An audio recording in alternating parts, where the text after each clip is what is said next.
Mr. Mallya is out of the country. Liquor Baron Vijay Mallya, who finds himself in a raging 9,000 crore loan default scam. Welcome on Figuring Out, sir. Why are you doing this after 9? In India, public opinion is very quickly formed and influenced by the media. Chor, paisa loot ke bhag gaya. Kya paisa? Kya loot? Hi, I'm Vijay Mallya. So it's not just huge, it is humongous. Nothing else comes close. Kingfisher is a class apart. Vijay Mallya case. You were the biggest airline in the country. Welcome aboard Kingfisher Airlines. India's biggest airline. Going to be there amongst the best airlines in the world. What went wrong? So I went to Shri Pranab Mukherjee, then Finance Minister of India. I have to downsize this airline. I was told not to downsize Kingfisher at that time. You continue, banks will support you. That is how it all started. Kingfisher Airlines has been forced to suspend all of its flights. Kingfisher Airlines has been struggling. At the time when you asked loan, the company was not doing that great. Please never forget, I gave my personal guarantee.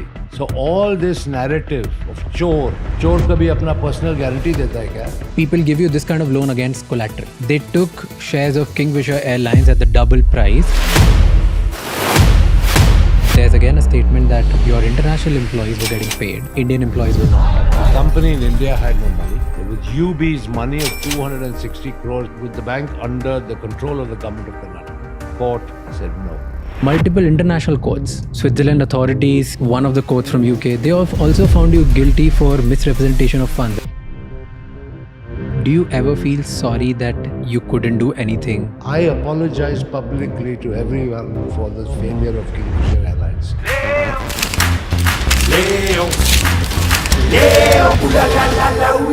Here's what pissed people off. That in your private life you were enjoying. You had a grand birthday party, your 60th birthday party. Do you think you shouldn't have done that party?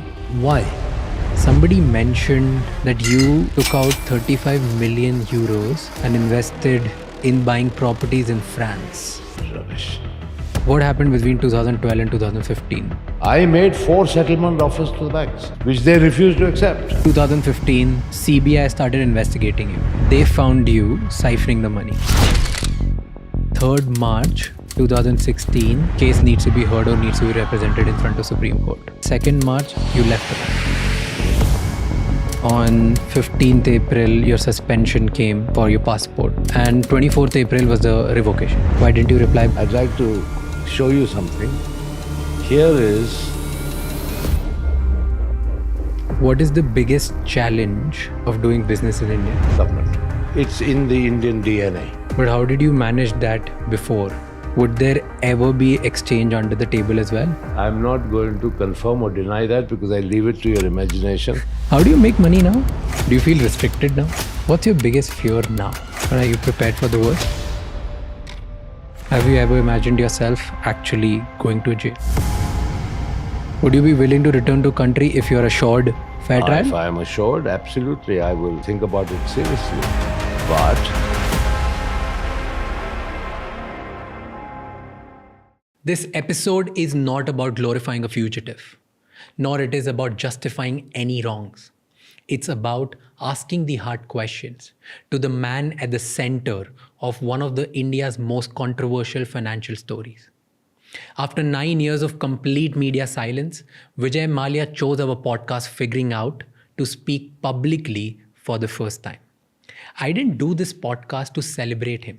I did it because I was curious. I read his tweets, I heard the headlines, but I'd never heard the full side of the story. Because the tweets that he makes are different than what the headlines talk about him. There's a mismatch. As a podcaster, my job is to ask every uncomfortable question, and I did. Vijay Mallya claims he never committed fraud. He says he wanted to pay back the loans, that his properties were seized and sold, and that he's being framed. He also says he's ready to face the consequences, whatever they may be, if he's given the fair chance of trial. I've tried to cover his childhood, business building, the man behind the image, the rise, the fall, the good, the bad, and the ugly, the life before and the life now. I'm not here to decide who's right or wrong. I trust the Indian judicial system to do that. This conversation is for those who want to listen, think, and question. It's not about taking sides, it's about understanding all sides. Watch this episode with utmost sincerity and let me know in the comments, what do you think?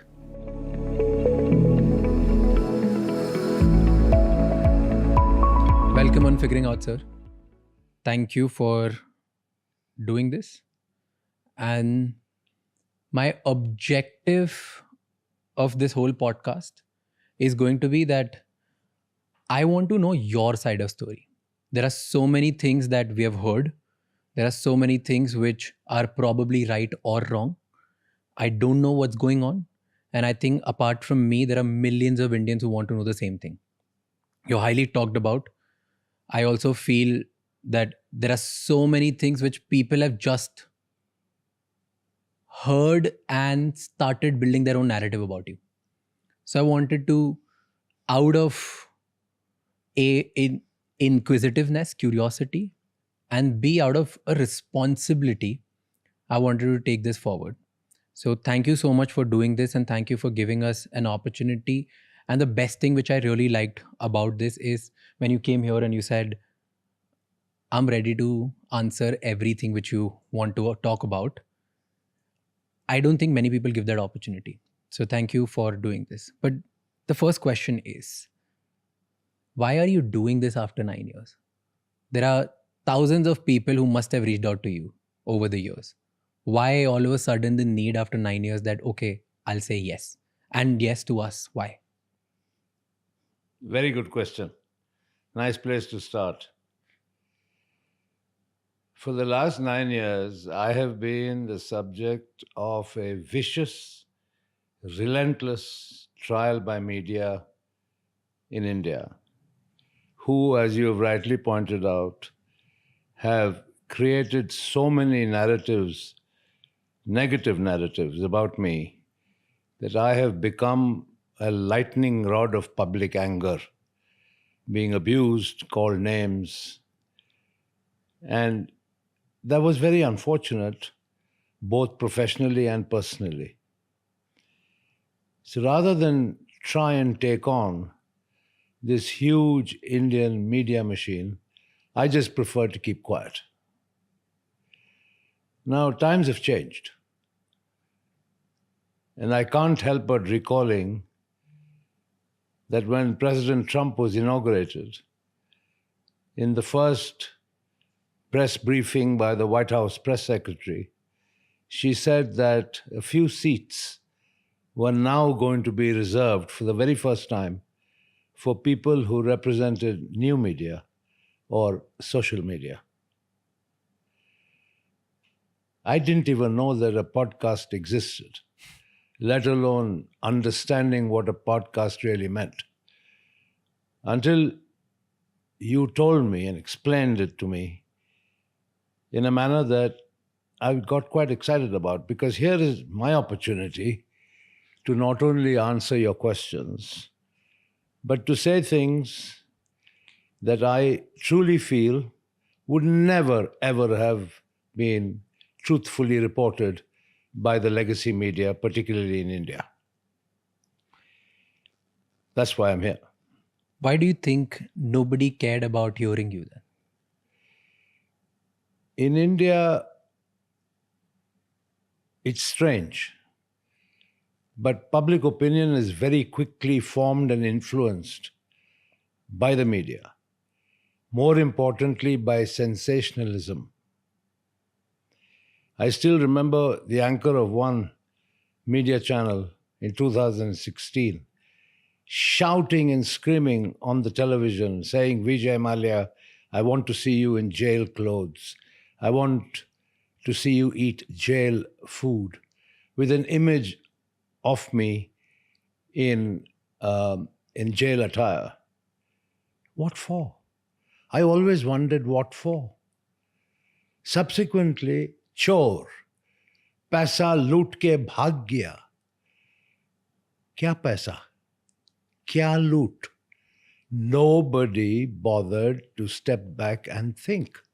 But it was very easy to fling false accusations day after day and get away with it. One of the reasons I agreed to sit with you today is also because it is only very recently that finally the government of India, Ministry of Finance, has published a report, their annual report, in which they have acknowledged 14,100 crores recovered from me.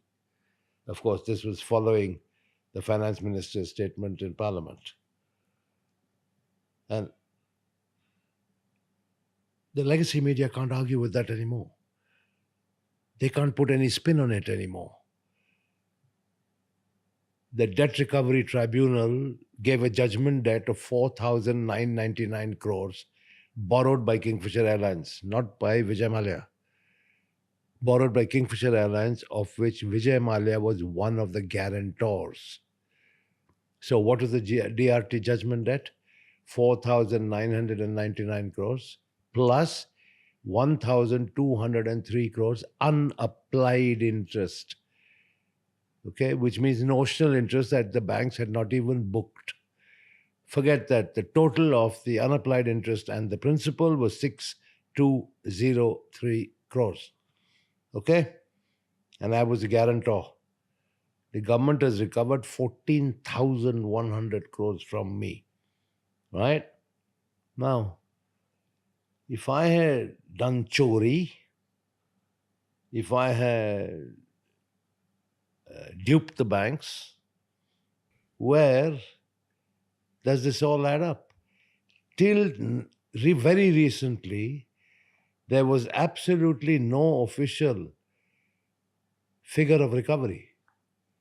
Right? So everybody, the legacy media in particular, wrote whatever they wanted. Right?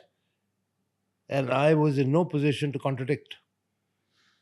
Today, after the government of India has acknowledged the recovery of 14,100 crores, I think it's my turn to ask them what they have to say about it. Because you say that a lot of things about you are false narrative. Let's go down to from your childhood. We speak from the beginning, and you tell me everything that people have been said, people think is wrong. Yeah. And I'll try to present the facts and the narratives which I have heard and which I have gathered through my research. All right. And if you're okay with counter somewhere, I'll counter you as well. No, please feel free to counter me. Perfect. If there's something that you feel is debatable or you want to make a counterpoint, I'm ready for it. Perfect. Because I feel that's my little responsibility out there to hear the right side and the wrong side both, and let then people think about it and let them make the right call. That's fair. Perfect. So before even I ask you about childhood, do you regret anything? I regret one thing, which is that after all my hard work, all the value that I created in so many multiple ways, that effectively the government of India and of course the media made me a zero from a hero. And that's a fact of life that I have had to stomach and live with. Now, whether that was justified or not is something that I'm sure will be encompassed in your own questions. Zero from a hero. Let's talk about building of a hero first, and we'll come down to zero again. So before the billionaire Vijay Mallya, before the controversies, before all of this flamboyance and scandals and things that people talk about, who was Vijay Mallya as a child? Where were you born? What did you do? How was your childhood? Tell me about it. Born in Calcutta, moved to our hometown Bangalore, went back to Calcutta, did my schooling there, did my college education there in Calcutta. And my upbringing under my father was a very normal, I would say strict upbringing. Really? Yes. Tell me an incident, strict childhood. Two things. When I was still in school, class 9 at La Martiniere in Calcutta, my marks were not very good in class. I was a mid-ranker. Only because I took a lot of interest in sport and extracurricular activities. But I didn't, concentrate fully on studies and my mark sheets. And he told me, and I think most people know it, he was exceptionally intelligent, was a product of the Doon School, I think topped his class. So he expected me to also top my class. Nevertheless, he said something to me which I think I remember till today. What? Two things made a profound impact. One, if you're not good enough, you are not going to step into my shoes. And the second thing he said, do you realize that while I say step into my shoes, there may not be any shoes at all, because the government and its then socialist policies may have taken everything away from us, and the only thing I can leave to you is your education. So take it seriously. I think I repaid some amount of faith because for my last 3 years in school, 9, 10, 11, I think I came within the top 3 in class, and he was quite happy about that. So weren't you a little spoilt as child? Spoiled? Oh my God, I was anything but spoiled. Really? You had all the fancy toys, you had all the things that you used Absolutely to... no fancy toys at all. That's completely false narrative. After I passed out of school, and when I went to St. Xavier's College to study BCom, my father was very clear. You go to college at 6 o'clock in the morning, and when you finish at 10:30, you go and work a full day at the office as a management trainee. I was put on a stipend of 400 rupees a month, and that 400 rupees never increased right the way my time through college. So that's all I got, 400 rupees a month, and was working, in those days, Phipson and Company Limited, Old Courthouse Street in Calcutta, every day after college. Aren't there stories that you used to go to college in a very fancy car and you removed the silencer just to show the noise of your car, the loudness of your car, and you would always a show off, weren't you? I was no show off at all, and the fancy car that I have was a second-hand Standard Herald. So where are these stories coming from? I don't know. It's people's narratives, people's perceptions. That's why it's important to correct those perceptions. Talking about noise, even a fatfatia in Delhi makes a hell of a lot of noise. You don't have to drive a fancy car to make a noise down the street. So you are telling me that all these stories of you having fancy toys, remote control cars, and then fancy cars with loud noises, all of this is false. Well, I may have tampered with the silencer of my car. Okay. Because I was always into kind of fast cars, loved motor racing and stuff like that. But, it still remained a Standard Herald. But why did you do that? Like just to show off like the noise and everything?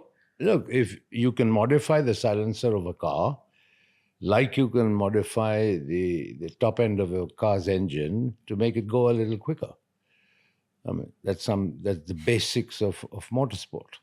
But how were you as a child, personality-wise? Were you confident? Were you a little arrogant? This is all a question of perception. Arrogant is also your understanding of arrogance, my understanding of arrogance. But I'll tell you one thing. I was always self-confident. And whenever I was invited to give talks at various universities and educational establishments, I always told the youngsters that when they start off life, they must be self-confident, because it is only self-confidence that will bring out the best in you. And I still believe that till today. And because I started young, I am passionate about youth empowerment. But this would have not been the case always. As a kid, we all have like a lot of insecurities. It's not always confidence. What was your biggest insecurity when you were growing up? I don't. Yeah, probably the biggest insecurity was when the examination results were due, and what my dad would have to say about it. But no, beyond that, my life is pretty plain and simple. Great bunch of school friends, great bunch of college buddies in Calcutta, not the glitzy lights of Bombay. And yeah, so it was pretty normal, but nothing fancy. But I had a very strict set of supervisors at work who were clearly instructed by my father to be tough with me, to make sure I worked my butt off, and I'm none the happier for it. That's what made me. But did you ever get to a position or in a thinking as a child that one day I'll be powerful, one day I'll be very rich? No, absolutely not. I mean, how could I be so presumptuous? Here I had a dad who was hands-on, working 24/7, young, and who told me that if I didn't measure up, I'd have no place in the business. So I couldn't be presumptive, could I? But your father was a wealthy man. In those times, there were only few wealthy people. So you would presume this, right? Like, I will have all this wealth inherited. I'll be maybe bigger than my father, or maybe just have all of these things. I didn't have any such aspirations in those days. And wealth was something that was very relative. And my father certainly was a very frugal spender. So irrespective of how much wealth he had, he certainly wasn't a spendthrift. You said when you used to go to work, your father put strict supervisors. Right? What would those strict supervisors made you do? Well, first of all, make sure that I came to the office on time, straight after college. It wasn't as if I'd sort of roll up whenever I wanted to. Okay. The second, I was given a clear set of tasks. I was a salesman. I had to go and visit the shops in the market. I had to visit distributors. I had to spend time with the accounts department to understand accounting, corporate accounting. And marketing, sit with the ad agencies and stuff like that. So it was a comprehensive training program, but with no forgiveness in any sense. I had to work a full day. I couldn't sort of get up and go or come when I liked, which was fine. I mean, looking back, it was a great grounding. What happened next? So you were in Xavier's, you started going to work, and then you went to States. Yeah, my dad sent me off to the States to work for American Hearst. Okay. American Hearst, as it was then known, became then Aventis. And now the pharmaceutical company, the global company, is called Sanofi. So yeah, I was sent there, worked there once again as a management trainee. I then was brought to England to work in Jensen and Nicholson. I was a paint foreman in the paint factory. It used to be mixing paint at night. And yeah, I mean, slowly I understood what my father's methods were. What was his method? Which is basically a strict training regimen. And I did pretty well because I can tell you, he expressed his appreciation for my work. I got a pretty good report card from America. He said he was proud of me. I did well here in England, mixing paint. And when I went back to India, his health was becoming indifferent. Okay. Even though at that time he was only 57 years old. His health was becoming indifferent. He had a history of heart disease. So he sort of got me to work for him in the core business. And then of course the story of Kingfisher, the story of McDowell's Number One, Bagpiper, and all these brands that subsequently became very well known began then. How was your relationship with your father? The relationship with my father was excellent. He was a man of few words. But there's one thing he did which embarrassed me no end, that every time he saw me, he gave me a big kiss on my cheek. Whether it was at an airport or in the office or at home, he'd give me a hug and a big kiss on the cheek. I mean, bless him for that. Did he ever doubt you that whether you will be able to continue and build his legacy or not? I think the biggest certificate I got was from my bosses in America. And they gave me a pretty good certificate, a pretty good report. And that finally, I think, gave him the confidence to say, my son is stepping up to my expectations. What was your first bold step in your father's company? Oh, Kingfisher. I went to my father and I said, I need 10 lakhs rupees to market Kingfisher beer. And he said, that's a princely sum of money. What are you going to do with it? How are you going to do it? Etc., etc. Because I saw in the archives of United Breweries this label of Kingfisher beer, which had been actually launched in 1857, gathering dust and, with a pretty archaic Kingfisher bird on it, sort of prehistoric version. But I said to myself, the mere word brand Kingfisher is very evocative in so many ways. It could be made into a fun brand. Now, my time in Calcutta, going back to my training days, when I spent time with them, with the marketing department, more importantly, interacted with the people in the advertising agencies. My time in America, where, I still remember the two big banks, which is Bank of America and Citibank. And Citibank said, the city never sleeps. And Bank of America came out saying, we caught the city napping. That was the level of marketing, advertising, tongue-in-cheek stuff, which caught your attention. And so I became fascinated with marketing. And I came away back to India, started working in the business, and I always said, a brand needs a personality. Of course, I very quickly realized in India, I couldn't replicate what they did in America because for alcohol, India is a media dark environment where the advertising of alcohol is banned. So in a way, I had to think of ways of authoring surrogate advertising, which I did pretty successfully.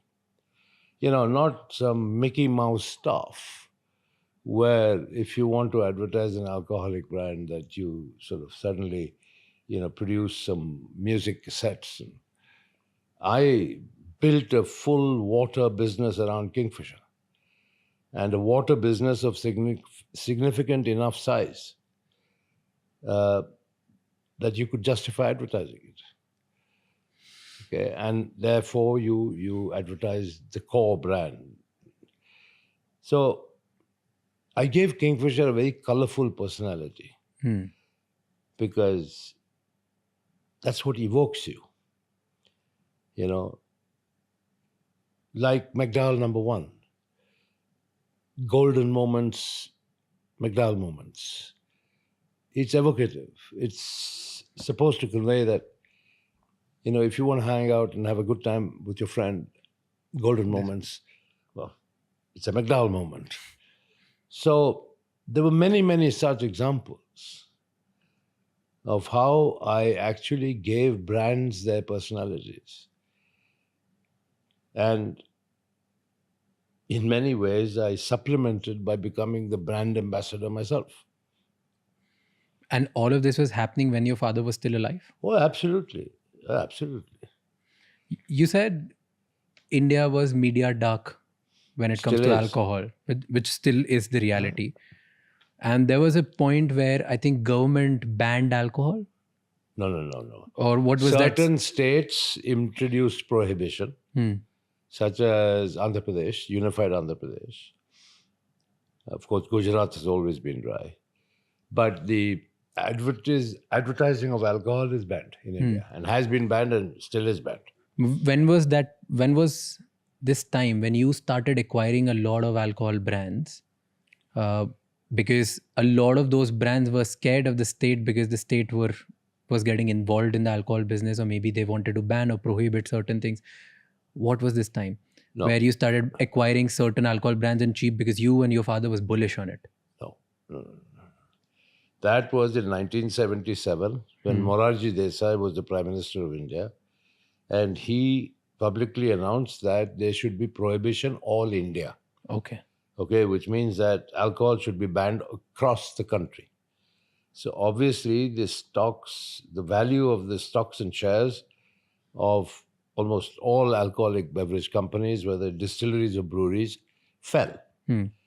My father was very clear that prohibition could never succeed in India.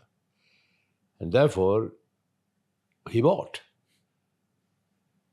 And so that's how we became number one by quite a fair distance.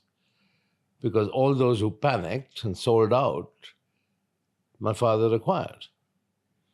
But was there something you guys knew which others didn't? No, or it was absolutely. just pure conviction? No, it was just pure conviction because we knew that prohibition had not even succeeded in the United States. And plus, if you look at the amount of revenue generation for the state governments through the sale of alcohol, there's no way in the world that prohibition would have succeeded in India. What happened after your father's death? You were doing this successful sting, you were taking bold steps, you wanted to make alcohol a cool brand. All of this was happening. Everything was going right? What happened then? Well, I was in the US. I had gone to finalize promotion and export of Black Dog Scotch whiskey when my father sadly passed away at a cocktail party in then Bombay. And he was only 59. Nobody ever expected him to pass so young. I was just past 27. So I took the Air India flight and flew back from New York and performed my father's last rites. And then the fun began because my father surrounded himself with a few stalwarts. Meaning? People who he put in positions of great authority who were also very close to him personally. So he had somebody running the Western India businesses, somebody running the Eastern India businesses, somebody running the Southern India businesses. And don't ever forget, in those days, the structure was that United Breweries Limited was the holding company. And the other companies in the group were largely controlled by its largest shareholder, United Breweries, or they were subsidiary companies. And so the inevitable debate started on what next, what role I should have. Of course, people acknowledge that I was in the business. But people, I think, were a little reticent to speak openly about their own aspirations of being the chairman. Then something very funny happened. We had annual general meeting of shareholders that was coming due. And the shareholders in the front line who had seen me with my dad proposed my name. And that's how all other aspirants were silenced. because they couldn't publicly sort of get up and say that they were more qualified, particularly when it was evident I had shareholder support. And there I was installed in what I call the hot seat at a very young age. But fortunately, thanks to my upbringing, my father's insistence on proper training, familiarization with the business, time in America, time working with him, I wasn't raw.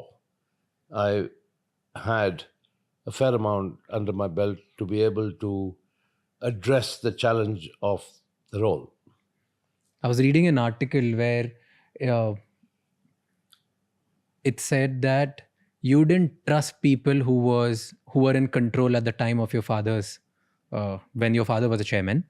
So that's why you hired your people and your friends, because you didn't know that if you could actually go to them for the right advice or no. No. That's completely misleading. It's false. I never hired any of my friends. But let's put it this way. They would have been too young and inexperienced in any case. You know, I mean, as I said, I was barely 28. They would be my contemporaries. So the question of hiring them and putting them in management positions just didn't arise. But I encouraged a lot of professionalism from within. I mean, people who then became the president of the spirits division, of the breweries division, and all the rest of it. I mean, my father's time, the average age of the regional directors or the regional satraps was probably around 60, between 60 and 65. And in 5 years after I reorganized, I mean, the average age was about 40. Okay, and these were all professional managers promoted from within the ranks. I mean, yes, there were a couple of exceptions where I hired people from extremely well-known organizations like major consultancy firms, so on and so forth. But beyond that, largely it was all internal promotion. Give me differences between before. Okay, so when your father was the chairman versus when you were the chairman. Give me 3-4 differences what happened in United Breweries. It was the entire approach. For instance, mine was a decentralized, accountability-led approach. Okay. I would have monthly operating review meetings called MORs for each line of business. Okay. And that's all I wanted to know about how the businesses were performing on a regular day-to-day basis. I wasn't leaning over the shoulders of the management team and trying to micromanage things. When opportunities came along, then of course we'd had separate discussions. So if you empower people, accountability comes along with it, because people are also motivated to demonstrate their own capabilities.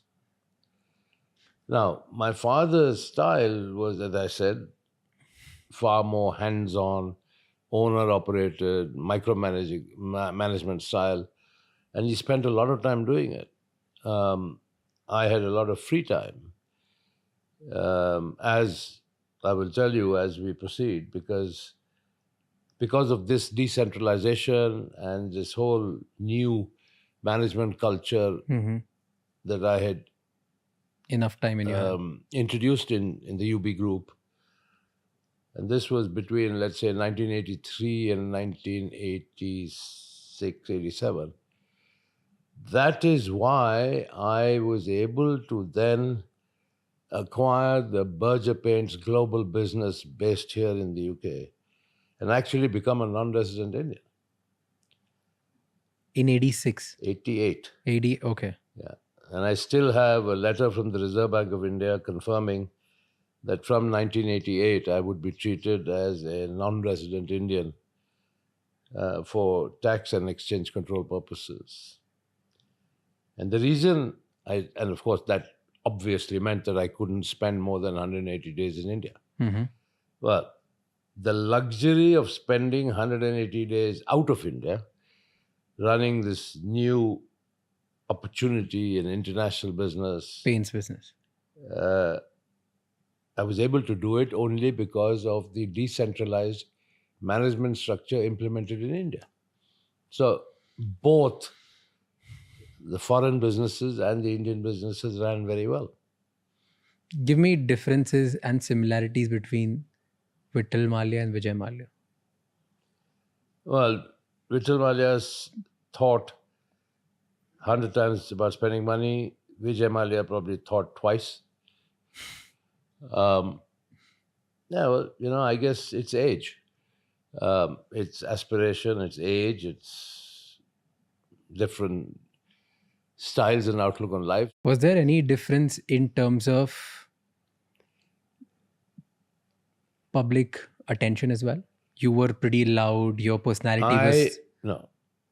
Look, once again, you can think whatever you want to think of me, and so can the whole world. Just because I'm a self-confident guy who is not afraid of public speaking, who doesn't suffer from stage fright, if you want to say that I am arrogant, flamboyant, go ahead and say it. I can't deny it. My father was very shy of public speaking. Totally the opposite. I am a very confident public speaker. I used to debate in school. I used to participate in drama in school. So I can speak. So you didn't want public recognition. You loved speaking. No, well, if somebody asked me a question or I was invited to speak, I'd speak. And people would, well, in some cases, tell me I'm talking nonsense. And in most cases, say they like my speak. But I was able to communicate from a platform. But won't you speak certain things and tweak your speeches in a way that becomes headlines? I never looked for headlines. I never ever looked for headlines. The headlines were created around me by the media. Let's take the case of flamboyance. Okay, and let's spend a minute on analyzing flamboyance. To me, flamboyance means loving life and appreciating the good things in life. That's what flamboyance is. In a public way. Okay. That is what I would say is the meaning of flamboyance. How old was I when my father died? 28. Compare me to other industrialists in India at that time. I was 28. I was chairman of UB Group. Who was chairman of RPG Enterprises? Mr. Ramaprasad Goenka. Who was the chairman of Reliance? Dhirubhai Ambani. Who was the chairman of the Birla Group? Mr. B.K. Birla. I was a contemporary of their children. But I was thrown into the deep end. So I was a group chairman being compared to people who were my father's age. Now, as a youngster, I had the passions of young people. Like? I enjoyed a good car. I enjoyed my drinks. I enjoyed parties. I enjoyed music. I enjoyed sport. Not all of my father's contemporaries, who suddenly became my contemporaries in business, lived that way. They were more conservative, more at home, more domestic, consistent with their own age. So suddenly the media decided, this guy, chairman of UB Group, is flamboyant. I was termed flamboyant only because I did what every other youngster aspired to do. At the end of the day, you have to make allowances, age-related allowances, let's put it that way. But it's okay. I have no regrets. I didn't spend anybody else's money. I spent my own money. I lived my life the way I wanted to live my life. if I look back, I've got millions of miles of corporate experience under my belt, starting off at a very young age. And I hope people appreciate the more positive contributions that I have made, rather than the persistently negative narrative that has overtaken and overshadowed effectively a whole career. I don't think I ever used that word flamboyant. It was the media and the narrative they created around me that was flamboyant for their own purposes. Now, I just lived like any other moderately wealthy 28-year-old would live. No. Yeah, You lived an absolutely. extraordinary life. How can it be extraordinary? In what way? Do you know what the exchange controls were in India? Do you know if you could import a Ferrari in India? Today you can. But go back to the 1985, 86, could you import a Ferrari? No way in the world. So did you or did you not? You could only buy cars from the State Trading Corporation through an auction process in Delhi. But you ended up buying all of them. I could not. Later you bought it. Look, I like good cars. I race cars. I've been racing cars since I was a teenager. Okay? I brought a Formula One car into India to race, okay, when my father was still alive. In fact, when I won the race at Sholavaram, okay, near then Madras, now Chennai, I called him from the racetrack and said, I won the race. He was very happy. So it wasn't as if I was trying to do things behind people's back. But, okay, I was fond of motorsports back then. Okay, so it came from media, but did you enjoy the tag? Of Where flamboyant? did I have the time to enjoy or spend my time and energy denying? I just lived my life, did my work, and I think whoever you may ask, I worked really hard. See, this is very... Okay, this is very like a media answer, okay? What did... You were aware that people call you flamboyant. You were aware that this was the image being built. You were aware that headline mein yahi likha tha. What was your reaction? What did you start... Secretly, did you enjoy it? No way. So what was your it. reaction the moment people would write it? You were like, ignore it. Of course I would ignore it. What have I done for the last 9 years? But at that time, you were in peak. You were... Let me tell you something. Being referred to as flamboyant, some people may take as a compliment, but nobody will tolerate being called chore, thief, fugitive, right? These are damning words. I ignored all of it because I knew I couldn't fight it. Much like I ignored flamboyance. I couldn't spend all my time devoted to contradicting what the media wrote. Yeah, and now, But, okay. let me also tell you, I referred to earlier, I said, this whole theme of flamboyance, the media, if you see the pattern of their reportage on me, okay, I mean, they kept on writing things which really, I thought, these guys don't have anything better to do. Vijay Mallya ne aise party kiya. Vijay Mallya is hosting a New Year's party at Kingfisher Villa.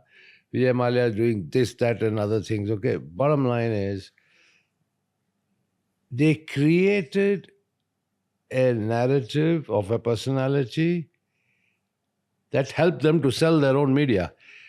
One day there was a terribly wrong, factually incorrect article in one of the large newspapers in India. So I called the owner. I said, how could you possibly publish something like this without checking the facts? Kya tha? Vijay, sorry yaar, your name sells. So they created this animal called Vijay Mallya, whose name started selling, so they could get more eyeballs, more readership, more viewership. But be that as it may, I lived my life. What was my objectives? I am not apologetic for the life I lived because I didn't spend anybody else's money except my own. Hmm. I didn't borrow 1 rupee from anybody. Okay? I was much maligned, much complimented, but effectively, I was my own brand ambassador. Take the case of one much talked about phrase, king of good times. Yeah. I'm not crazy to walk around with a label on my chest saying king of good times. Read, and this is where somebody must make the effort. See the label of the Kingfisher beer that was developed. It says the king of good times. The personality of Kingfisher beer was the king of good times. Ulta media started calling me the king of good times. So tell me, me being the king of good times will not help sell the beer. But it did. Because the beer itself was the genuine king of good times. And the personality that I gave Kingfisher, promoting sport, promoting fashion, promoting music, sponsoring motor racing. So all the stuff that's exciting to youngsters, that represented the personality of the Kingfisher brand. That's why Kingfisher was such a success. But talk to me about building of Kingfisher. Don't you think it was at least that's what I think. It was a very well curated strategy that I will become a brand which represents Kingfisher. No, I was brand ambassador. And I have done it not only for Kingfisher, but take the case of our spirits business. I actually came on national television with an ad encouraging people not to drink and drive. I did it myself. I didn't get some film star to do it. I did it myself.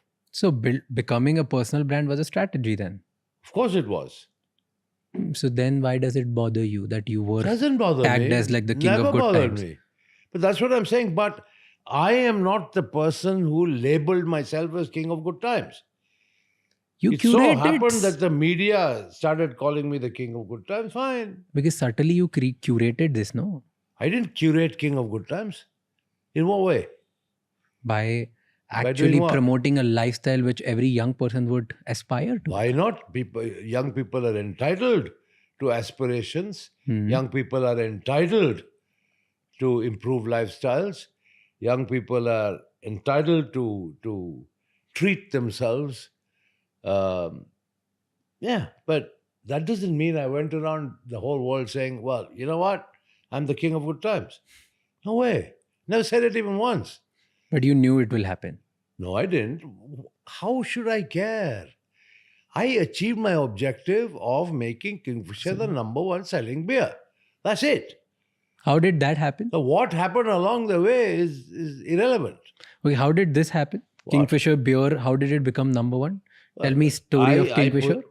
When I took over this business, Golden Eagle or Mohan Meekan Breweries was the largest beer company in India. Today, United Breweries Limited controls almost 52% of the beer market in India. Kingfisher is not very many product categories that can lay claim to 52% national market share. But yeah, Kingfisher is by far the #1 selling brand. That's because, yes, I curated a personality around Kingfisher, around fun, around excitement, around vibrancy, color. I created the brand and I achieved my objective. You take the case of McDowell #1. I mean, once again, this whole golden moments, McDowell moments, right? It was a little more sober than the Kingfisher ads because the target demographic was different. But It's the largest selling whiskey in the world today. In McDowell the number world. one. Right? All these brands I created. Tell me one turning point which just made everything good for you in Kingfisher. Kingfisher beer specifically. It's a sustained effort. But when was the first time you thought, okay, now it'll work? Because It was as far always as working. It as the from day brand- one. Yeah, when I relaunched in new packaging, right, make it more appealing on the shelf, started sponsoring music, fashion events, got more brand attention, automatically the sales started picking up.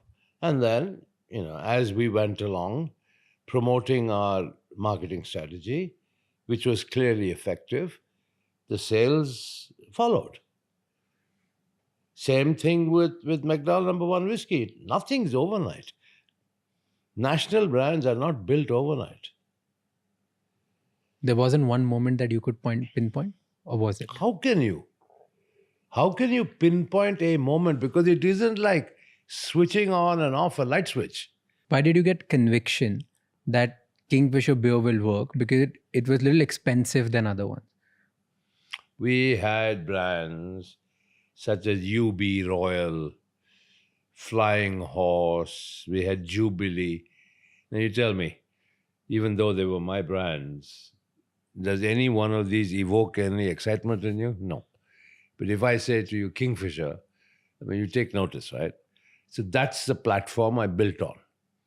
All right. Similarly, as I said, I mean, you take the case of McDowell number one, right? It was targeted at a slightly higher demographic, but it went along with more sophisticated merchandising and stuff like that, which augured well for the brand. And today, as the Indian economy has grown, as consumer spending power has gone up, it's the world's biggest brand. Selling about 32 million cases per year. What was the biggest challenge in building of Kingfisher beer and McDowell's? I think... Or everything was just painted red and it worked out for you? No, there was nothing red about McDowell. It was all black and gold. The only one around that's red is Kingfisher. No, I think more than challenges, I look at opportunities. I mean, 2005, I bought Shawwalis, my biggest competitor. I mean, that propelled the spirits business, to number one position by far. Brought on board bands like Royal Challenge and all the rest of it. So, those were pretty bold business decisions, which once again, self-confidence. I had to pay $300 million for the company. Big amount of money. But made it work. That's how United Spirits was created. Today, with a market cap of almost 1 lakh crores. So, if you have the confidence to do it, you go do it. You said you bought Berger paints at the same time. Talk about that. Why paints all of a sudden? You were making money with alcohol. You were minting profits out of alcohol. You were convinced that brands like Kingfisher and then at one point other brands as well would work out really well, which it did. Why buying a paint business? Like, this is so the paint bizarre. business, British Paints in India, which is now called Berger Paints, was part of the Hex Group. My father was chairman of British Paints India. Okay. When he passed away, I became chairman of British Paints India.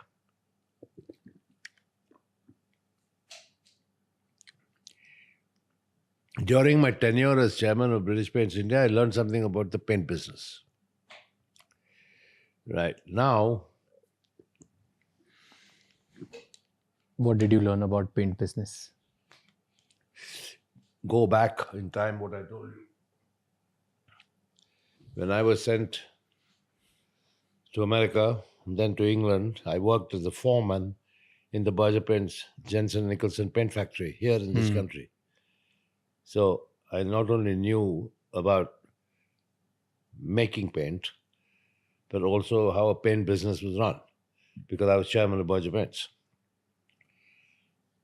So when Hex Group decided to sell their global Berger Paints, headquartered in England, operating in the Caribbean, operating in Africa, in Asia, true multinational company.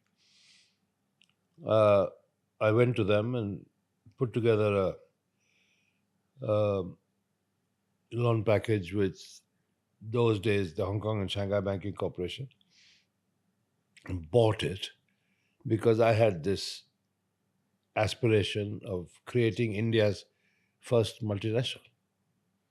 That was back, as I said, 1988. Okay, so from being an Indian-centric business, I was operating in 25 countries worldwide, flying the Indian flag. So your objective is only that I want to take India or Indian business to the world? No, absolutely not. I was very focused on making a hefty profit out of it too. All right, which I successfully did. So I bought it in a leveraged buyout. And after that, I did IPOs. I did IPOs in Jamaica. I did IPOs on the Kenyan Stock Exchange. I did an IPO on the Singapore Stock Exchange and diluted our shareholding to 51%, but used the proceeds of the IPO to pay down the debt. Right? And then finally in 1996, I sold the entire business that was then listed on the Singapore Stock Exchange, and I made a fat profit. And I still remember, and I have no hesitation in saying this, that I went to my mom and I said, you see this piece of paper?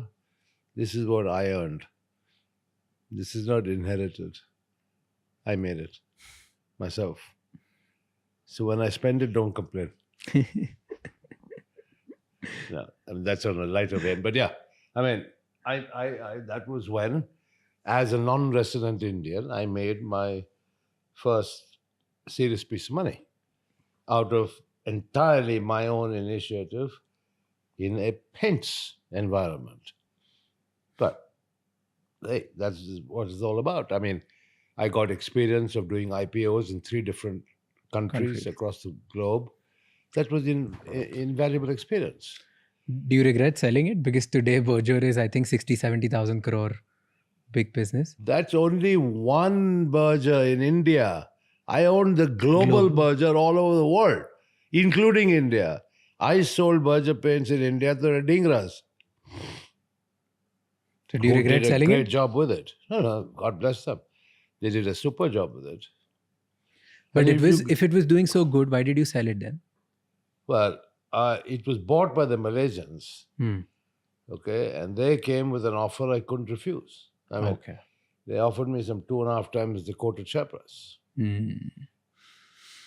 Okay. You mentioned that you told your mother that I made this profit. Now don't complain when I spend it. You're correct. Tell me your relationship with your mother. My mom brought me up. I used to live with her in Calcutta alone since 64, 65. And yeah, so she's stood by me like a rock. She's a very well-educated lady. And yeah, I mean, she's been living in England now for 30 plus years.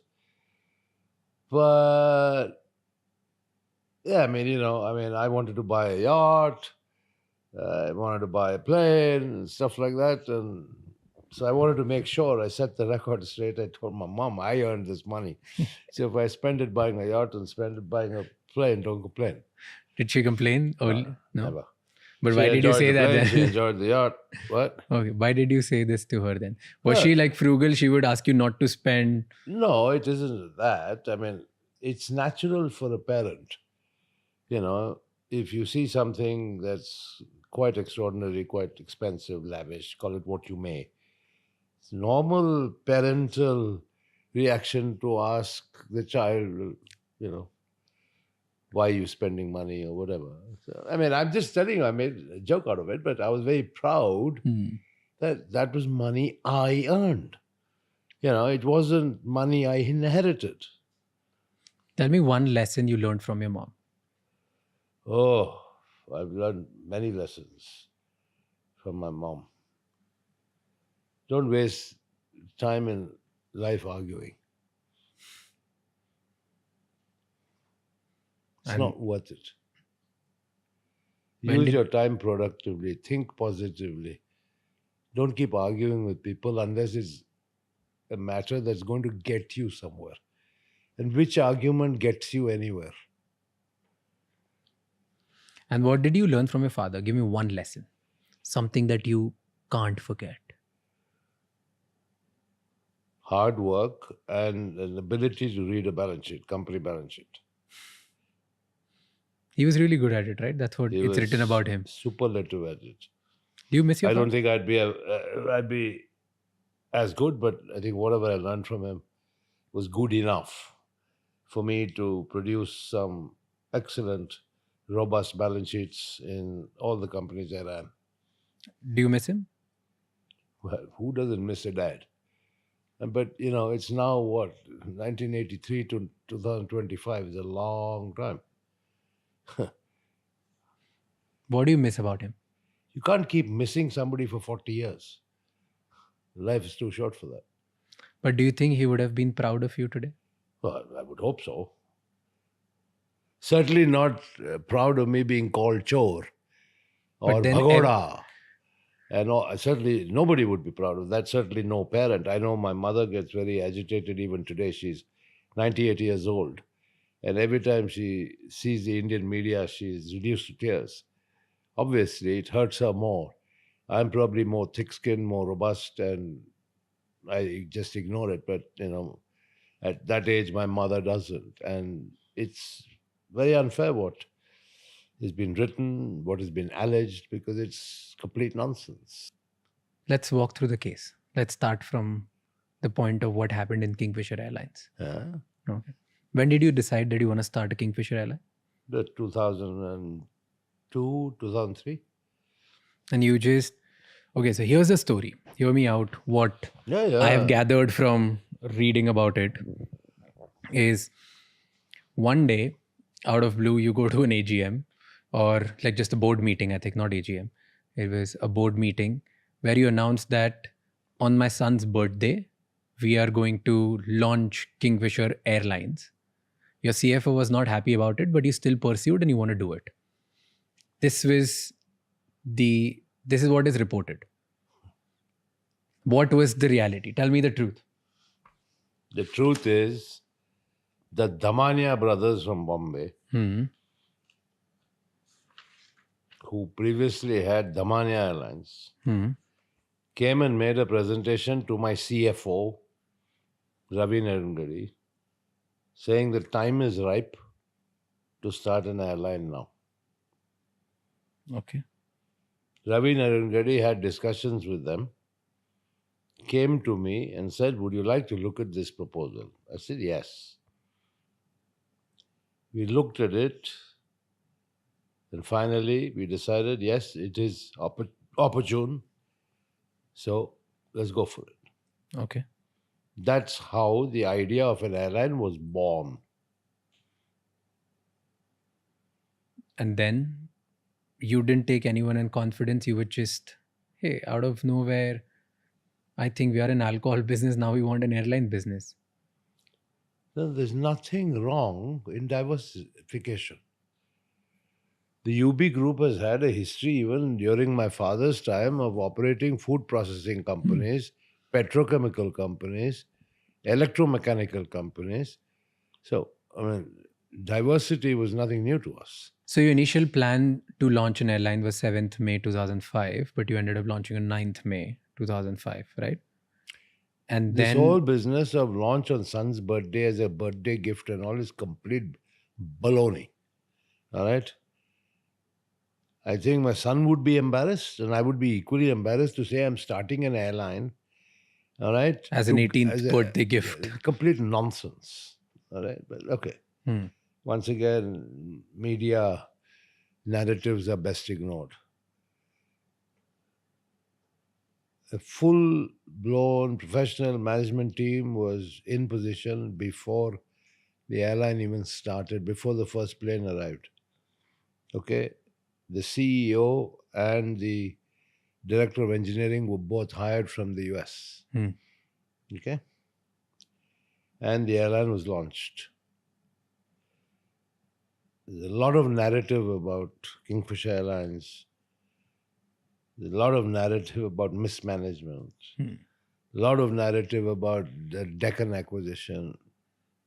All sorts of things. Let's pick one by one. Yeah. What was the first vision of Kingfisher Airlines when you were starting in 2005? To produce the best flying experience that India had ever seen.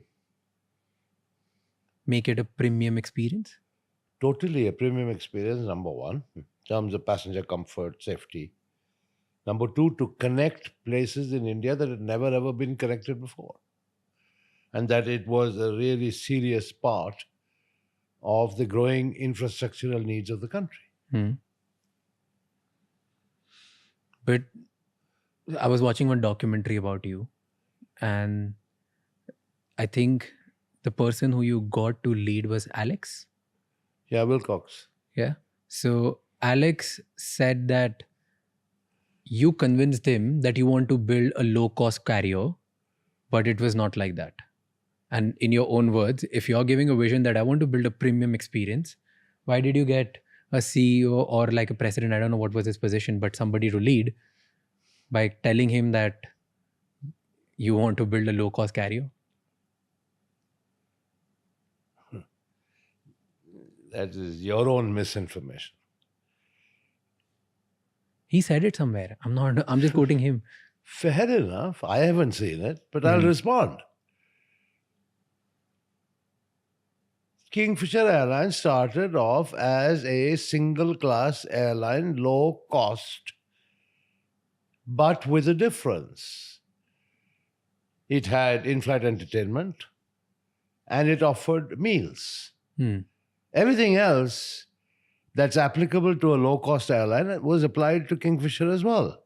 Commonality of fleet, commonality of training, the whole lot. I mean, there's a whole set of rules. What is a low-cost carrier? What is a full-service carrier?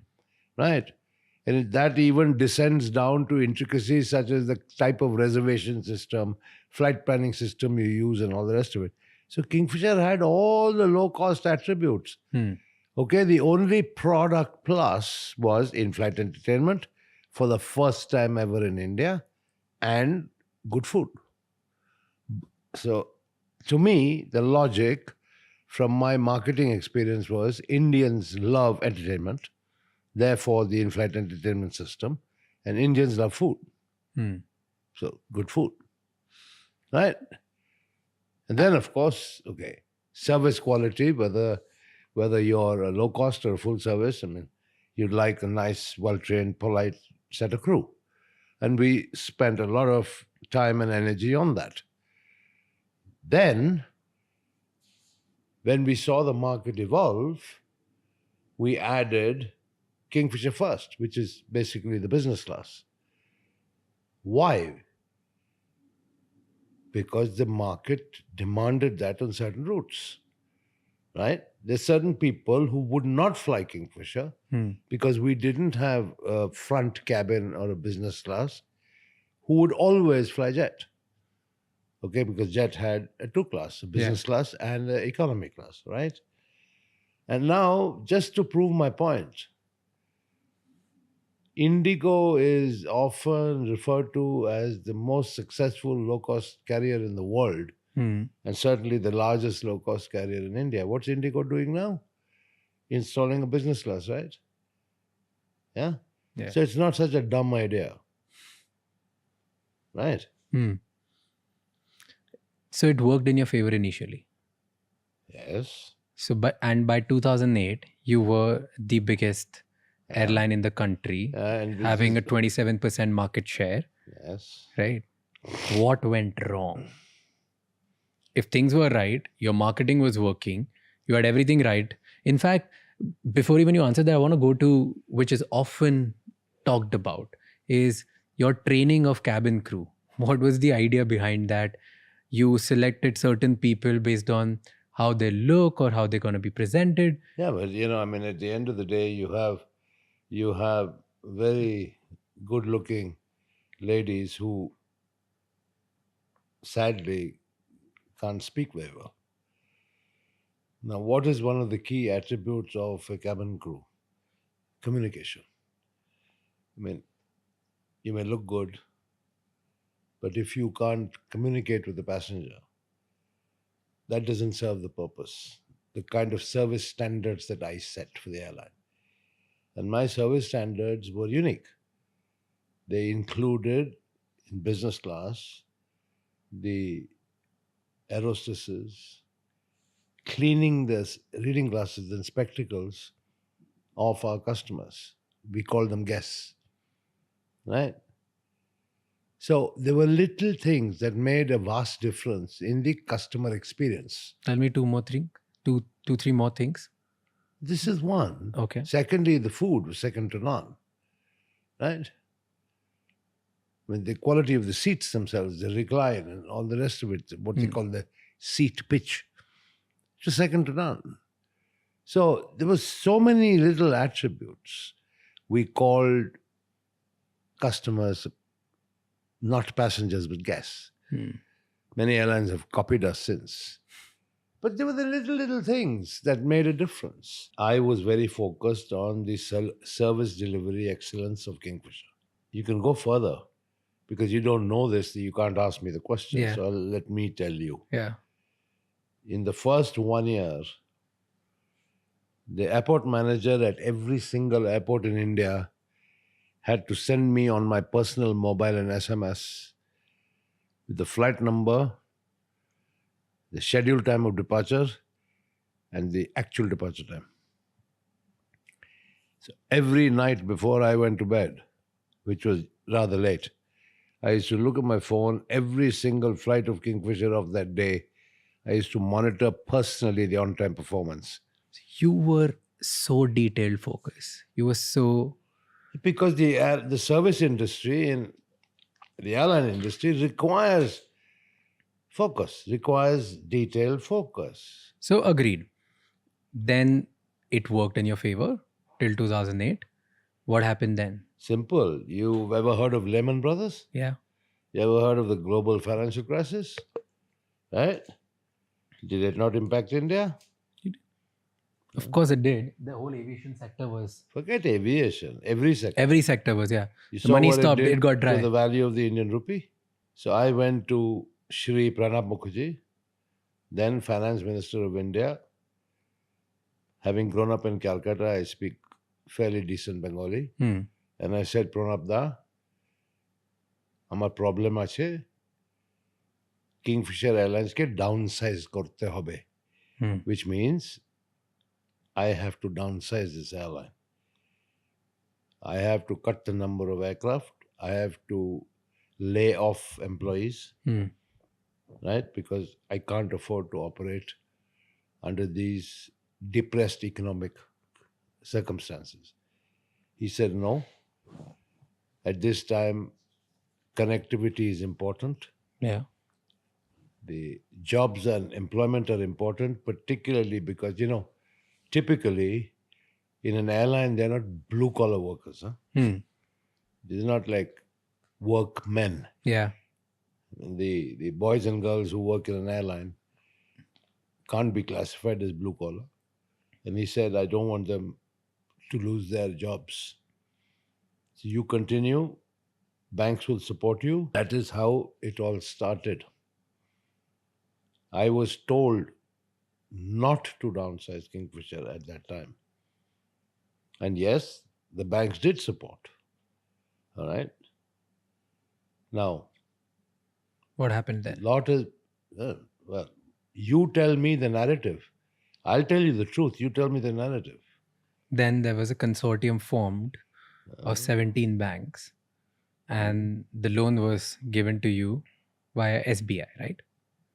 Was that the first or IDBI was first? See, this is where people are not aware. I acquired Air Deccan, which everybody says was a big mistake. Yeah. Right? In $137 million or something like that. Everybody says you overpaid for it. In the world of business, there's something known as consolidation, industry consolidation. There is something known as eliminate the disruptor. Okay. Air Deccan was famous for advertising and promoting 1 rupee tickets. Yeah. Clearly, you could never ever sustain any airline business selling tickets for 1 rupee. Right? Okay, it was a bait. But that set certain price expectations in the mindset of the customers. Yeah. And affected not only Deccan, which was losing money, but the industry as a whole, of which Kingfisher was also a part. Right? So, at that time, we looked at it. Air Deccan was also Bangalore-based. It had the same Airbus aircraft. It had the same trained pilots as Kingfisher. So there was a lot of engineering compatibility. Plus scale and size with the merger of Kingfisher and Deccan. Eliminate the disruptor and consolidate the industry and Kingfisher Airlines. That was the logic of buying Deccan. Not this much touted logic of I was desperate to fly overseas. I needed to get past that 5-year hurdle. Yeah. Complete nonsense. Now, why should I shout from the rooftops trying to clarify this? But if you talk to anybody about elimination of a disruptor and consolidation of industry, it'll start and commonality of equipment, it'll start making business sense. But if your philosophy was to make a premium airline, why would you buy something which stands for low-cost carrier, which stands for something cheap, which stands for 1 rupee ticket? Because the customers would be completely different.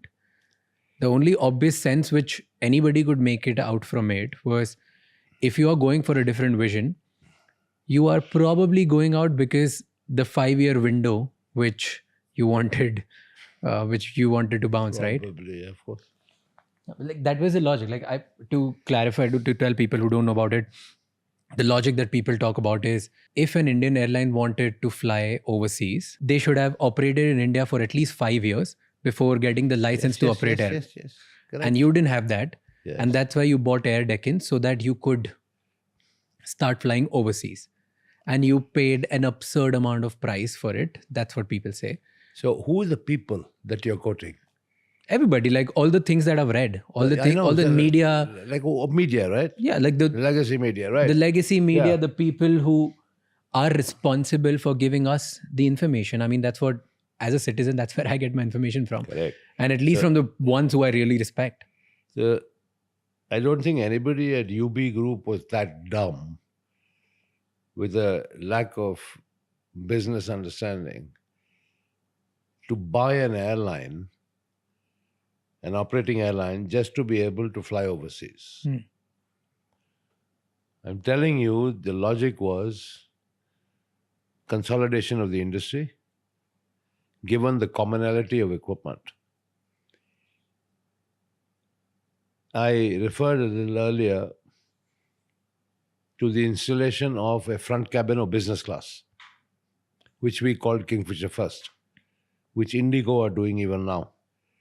There are certain routes in India that demand, right, a front cabin, where there are people who will only fly business class. Fair. But the bulk of India, people want a single class product. Deccan fitted that bill fantastically. Right? We opened up more routes than had ever been opened before or available for air connectivity. That was one of the biggest contributions we made to the Indian aviation sector and economy. Right? Deccan also played a part in that. So, Kingfisher's sad failure subsequently had nothing to do with Deccan. Okay. Nothing to do with how much we paid for Deccan. Right? Got it. Those were totally separate set of reasons. Right? But Business reasons. Here's the question on it. So I get the idea that you wanted to service more routes. You wanted to consolidate. That was a business decision. You saw that, hey, I want to build a premium airline, but there's a bulk of India who cares about the price. And you wanted to contribute to make sure that I want to make sure that India gets to fly anywhere and everywhere through the price point which Air Deccan provides. And if I could be the one to consolidate it and I could be the one to actually eliminate the disruptor, I should do it. Business decision. Brilliant. Do you think then the wrong decision was to rebrand it to Kingfisher Red? No, because you can't start operating one Deccan and one Kingfisher. So we just called it Kingfisher Red. I mean, rebranding is common in the world. Take Coca-Cola, right? There's Coke, there's Coke Zero, there's Diet Coke. There's all Coke, right? So a multi-brand strategy is no rocket science. Yeah. But then the philosophy of Air Deccan was low cost. And in Kingfisher Red, so Kingfisher stood for premium, Kingfisher Red stood for low cost. It was differentiated Kingfisher first and Kingfisher Red. Okay. Right? You tell me something. What's the difference between Coke Zero and Diet Coke? Tell me. Just two names, I don't know. Yeah, fine. What's the philosophy behind it? You don't know. So how can all these commentators be commenting on Kingfisher first and Kingfisher Red? You know, the trouble in India is that there are too many commentators who don't understand the facts. And of course, the media plays to the gallery. And that's how disinformation gets spread wide. And then you stated somewhere, again, the commentators I'm quoting, that I want to, if I've put in a name Kingfisher on an airline, no matter even if it's low cost, I want to provide all the services. You started providing all the services, you started providing catering, you started providing everything in a low cost carrier, didn't you? I began by saying that Kingfisher started off with all the attributes of a low-cost carrier, which is single class, standard fleet, etc., etc., etc. But I said the only differentiator was in-flight entertainment and food. But I mean, just because I gave food didn't make it a full-service carrier. I mean, you want, shall I give you examples? Yeah. You go on any low-cost carrier here in Europe, all right? Do they starve you or do they feed you? But you have to pay for it. No, all of them? I don't know, few of them, the ones I've flown. Okay. So there are exceptions. Okay. But that was the business, like that's what everybody talks about, right? You know, that's the problem. Lack of information and knowledge, and more importantly, no domain knowledge of the aviation industry leads to all sorts of speculation that makes no sense. So you tell us that does it make business sense to provide food and in-flight entertainment in a low-cost carrier where people don't care about it? Wait. Our belief was Indians love food and love entertainment.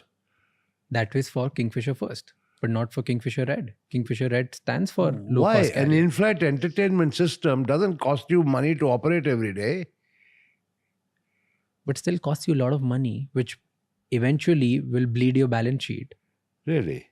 I'm asking you. Well, not in our opinion. Do you think that was the wrong decision? What? Just To acquire providing... Deccan? After acquiring Deccan, giving all the services of a full service carrier in a low cost carrier.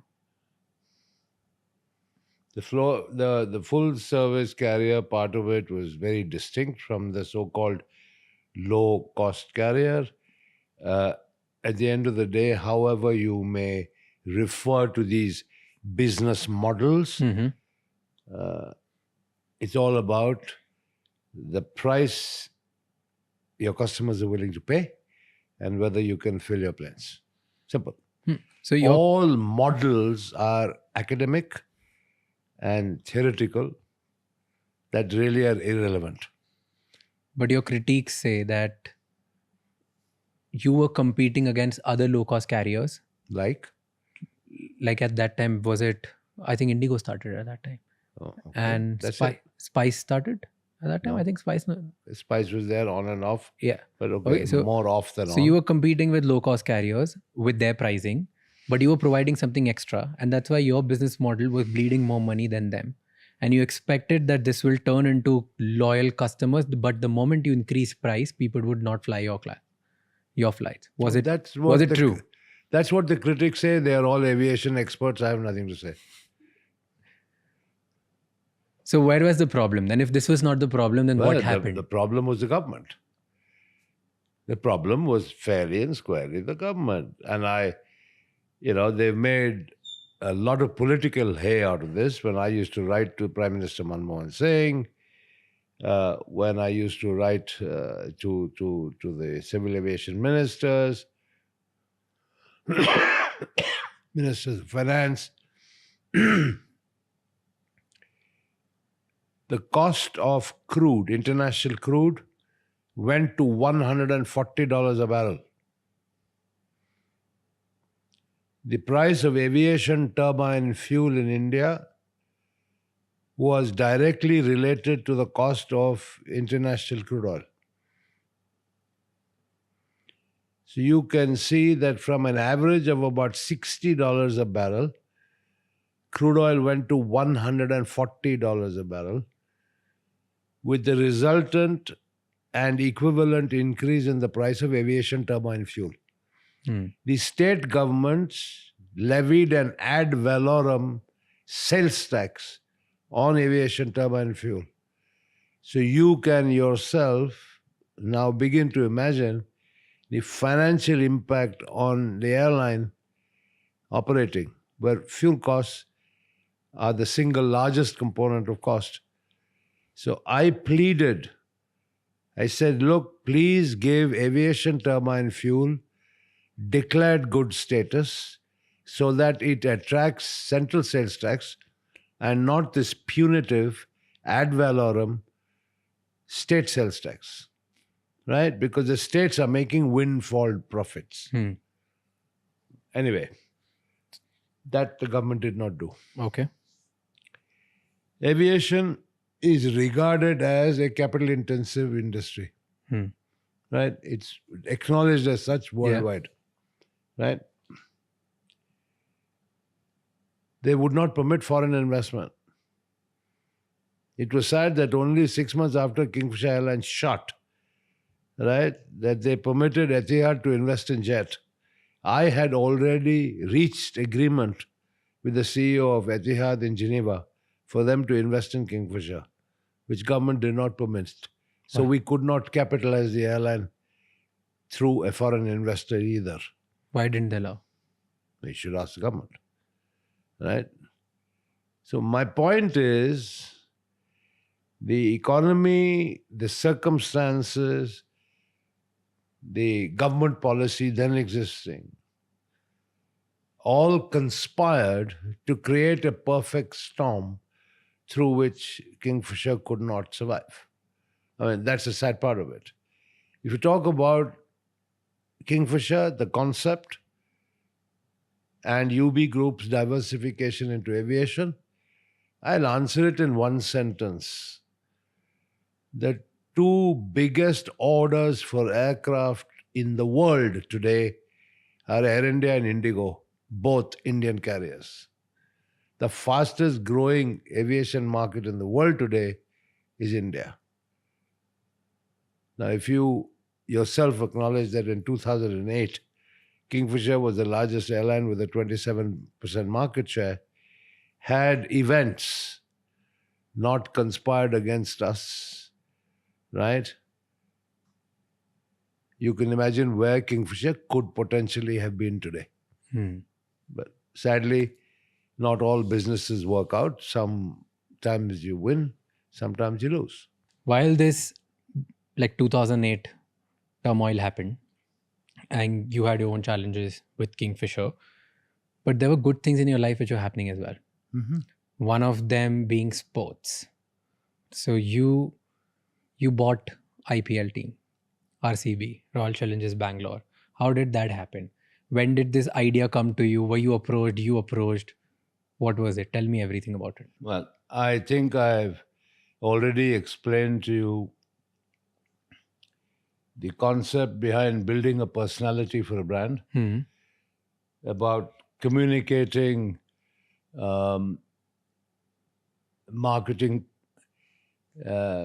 ethos via sporting events, via music events, and various other forms that would be attractive to youngsters. I just acquired Shaw Wallace, and one of the biggest brands that I acquired was Royal Challenge whiskey. And I was thinking of ways and means of now taking Royal Challenge whiskey to the next level, which required a lot of marketing, innovation, thinking. And at the time the IPL was conceived, I was actually sitting on the BCCI committee as a representative of the Karnataka State Cricket Association. And I was very impressed with the pitch that Lalit Modi made to the BCCI committee about this league. And of course, he was working through jumping through the hoops. BCCI was quite bureaucratic at that time. But nevertheless, he called me one day and said, okay, fine, we're ready to go. Teams are going to be auctioned. Are you going to buy? And I thought to myself, I said, wow, in a country where cricket is a religion, what better platform can I have to promote my brands than through an IPL franchise? And I got greedy. I wanted one for Kingfisher and one for Royal Challenge, my whiskey brand. Okay. He said, no, you cannot possibly have two. You can only have one. Anyway, bidding time came, and I think I was pretty excited about having an IPL team to promote one of my brands. And so I bid for 3 franchises. Okay. I lost Mumbai by a very small amount of money, but then that's not surprising that Ambani's got it. Yeah. But anyway, I wound up being the highest bidder for 3. And I had to choose one. So I obviously chose Bangalore. And it then was natural that it would be Royal Challengers Bangalore, because the whiskey was Royal Challenge. And that's how RCB was born. But it was not a business, it was not for the love of cricket, it was more like a business decision that it will help my brands. Or was it both? This is it. The media narrative will be, well, vanity project. Vijay Mallya loves cricket. He wanted to buy his own team. Yeah. Flamboyance. The usual narrative about me. But the sole purpose always was promotion of the Royal Challenge whiskey brand. So it was very much business driven. And that's why it was called Royal Challengers. But did it help after that? Massively. The whiskey sales went up? Massively. Massively. And of course, I mean, quite apart from it doing its job to promote the whiskey brand, the IPL franchise model itself, as explained in great detail by Lalit, and which is true now, is that the revenues, the media revenues are so high, the payment of the franchise fee over 10 years is over. So now there's a significant net profit for every franchisee. It's like a very profitable running independent business. So much so for it being a vanity project. How much did you buy it for? I think $112 million is what I bid. And that time it would be like 600-700 crores or more than that. Yeah, I think, but Lalit was clever. Everything was denominated in dollars. The bid price was. Okay. So I think 112 million, which of course people balked at that time. But in hindsight, if you look at it and do the math, it was a top class investment. I mean, look at what the teams are worth today. Yeah. I mean, they're worth $1 billion. One thing which was exciting in your pitch, in your bid for RCB, was Virat Kohli. I Virat picked Kohli, Virat. under 19, you bid for him. Yeah. And if I'm not wrong, you got it for like 20 lakhs something. Correct. Why did you pick Virat at such a young age? Well, obviously there were the young cricketers, and it was draw by lots, right?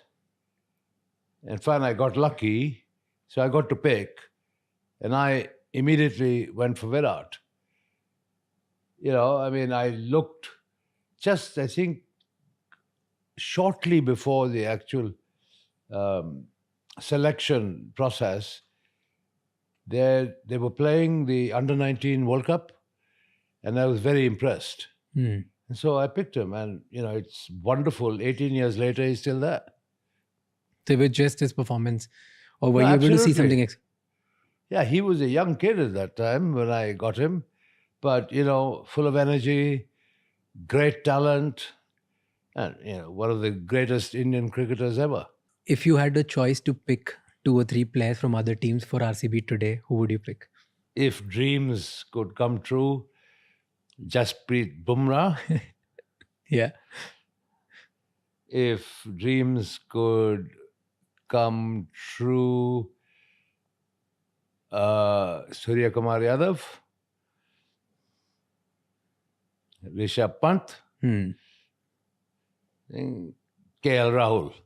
If I had these 4, I wouldn't need anybody else, and would definitely win the trophy. And do you think this year, even when you don't have these 4, you would The RCB win the lineup, trophy this year? the RCB lineup is pretty balanced. Top class batting lineup, a much improved bowling lineup. I haven't seen Bhuvneshwar Kumar play in RCB colours yet, but he's a top class bowler. But as a unit, I can say it's a pretty balanced unit, and now it all depends on on-field performance. This year the captain, Rajat, he's from my city. He's from my neighborhood. Oh, like he was literally like 2 houses away from my house. Rajat Patidar. So this year, even though I support Mumbai, but this year I'm still voting for RCB. Okay. And I'm like, okay, let Rajat win the trophy. Okay, but it occurs to me that RCB never winning the cup has actually worked in the RCB favor. Do you think so? in what way? In cult following. No, no. Even You though see- you guys have, the RCB has never won. You see, that is because the day RCB was conceived. We have had a comprehensive program of fan engagement. Okay. Right? We've had the IPL window is 2 months. Well, we have had activation programs stretching over all 12 months to keep the RCB fans engaged. So it is once again a clear-cut marketing strategy and fan engagement strategy, which has worked. That's why we have such extreme loyalty that win or lose, the chant of RCB is always there. Give me an example of the marketing trick you There's have. so many. I mean, you watch the activations of RCB. Longevity, right? You remember Ooh La La La Le Le Oh? Yeah. Remember? Yeah. Ooh la la la la la. Yeah. When was this conceived? You don't know. Well, let me tell you. 1996 World Cup of cricket. The Kingfisher West Indies cricket team.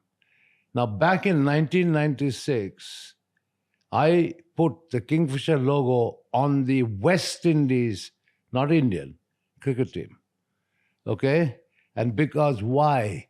The personalities of the West Indian cricketers, fun, dancing, music, their entire swagger, that suited the Kingfisher brand. That was when the jingle was conceived, which lives on till today in 2025. Yeah. Wow. It was conceived before I was born. And I still remember it. So you have been king of marketing. You have done so many marketing gigs, right? Was the Formula One also a marketing stint for Kingfisher? See, I told you earlier that I've always had racing in my blood. I've always loved racing cars. I was then involved with the motorsports clubs in India. I was chairman of the Federation of Motorsports Clubs of India for many years. And the job of the federation was basically to promote motorsports in India. Now, for anybody who is into motor racing, the absolute pinnacle of motorsport in the world is Formula One. Right? Now, what is Formula One all around? The image of Formula One, big box, glamour, seriously competitive racing divided by hundredths of a second, full of excitement, etc., etc., etc. All the attributes I have employed in different ways for my brands. And plus being a motor racing enthusiast, right? It was a dream to have a team on the F1 grid.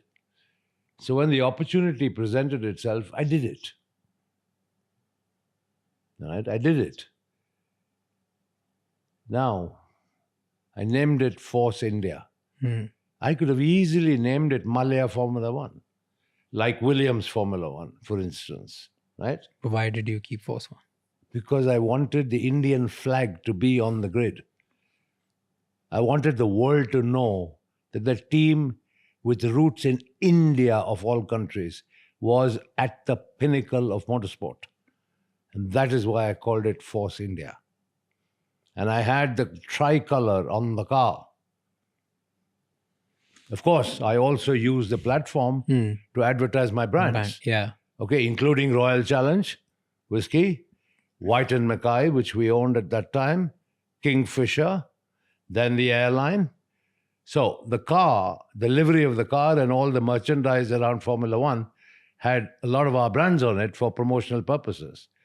But the core reason was to put an Indian Formula One team on the grid. But you invested quite a lot of money on it, right? Sure I did. I mean, Formula One's not cheap. Do you think that was a bad decision? No, in hindsight, I wouldn't do anything different. Why not? Why not? Because you had to sell it, right? And I think a lot of accusations are for the same brand. Whose accusations about what? That you use Kingfisher money for Formula One and nobody talks about it. Nobody talks about that. Have you spoken about it before and still people don't? Never. Why should I? As I told you, I don't want to waste my time correcting the barrage of narratives coming from legacy media. But then you sold Force One. Yes, Force One became Racing Point. Yes. And You Racing sold it to Point Lawrence now Stroll, right? is Aston Martin Formula One. Yeah. Why did you sell it to Lawrence? I had to at that time because of my worldwide freezing orders and the troubles that Sahara was going through and so on and so forth. So, at the end of the day, I would have definitely kept it, but it was not to be. So fine, you move on in life. But I had 10 years of the Indian flag on the Formula One grid. Talking about another marketing stint, because there was cricket, there was Formula One, there was Kingfisher calendar. It was so highly talked about. What was the story behind Kingfisher calendar? Atul Kasbekar came to me and said, fine, there's a Pirelli calendar. Why can't we create a similar property for Kingfisher? Absolutely. And so we said, fine, we'll have the Kingfisher swimsuit calendar. We couldn't go kind of all the way that Pirelli might have been able to, given the social considerations in India and so on and so forth. But I think we produced a product that everybody demanded. I mean, even today, I get SMSs from people, where's my calendar? So it was highly sought after. And once again, we had events around it. We had the national hunt for the Kingfisher girl. That was national. So we broad-based it. And we chose models through a national hunt. And then, of course, we'd have events around the calendar, shooting the calendar, and then launching the calendar, all of which was consistent with the brand positioning and marketing strategy of Kingfisher. And why do you think that girls who became or who landed on the calendar, their careers skyrocketed? Well, because we chose the right girls.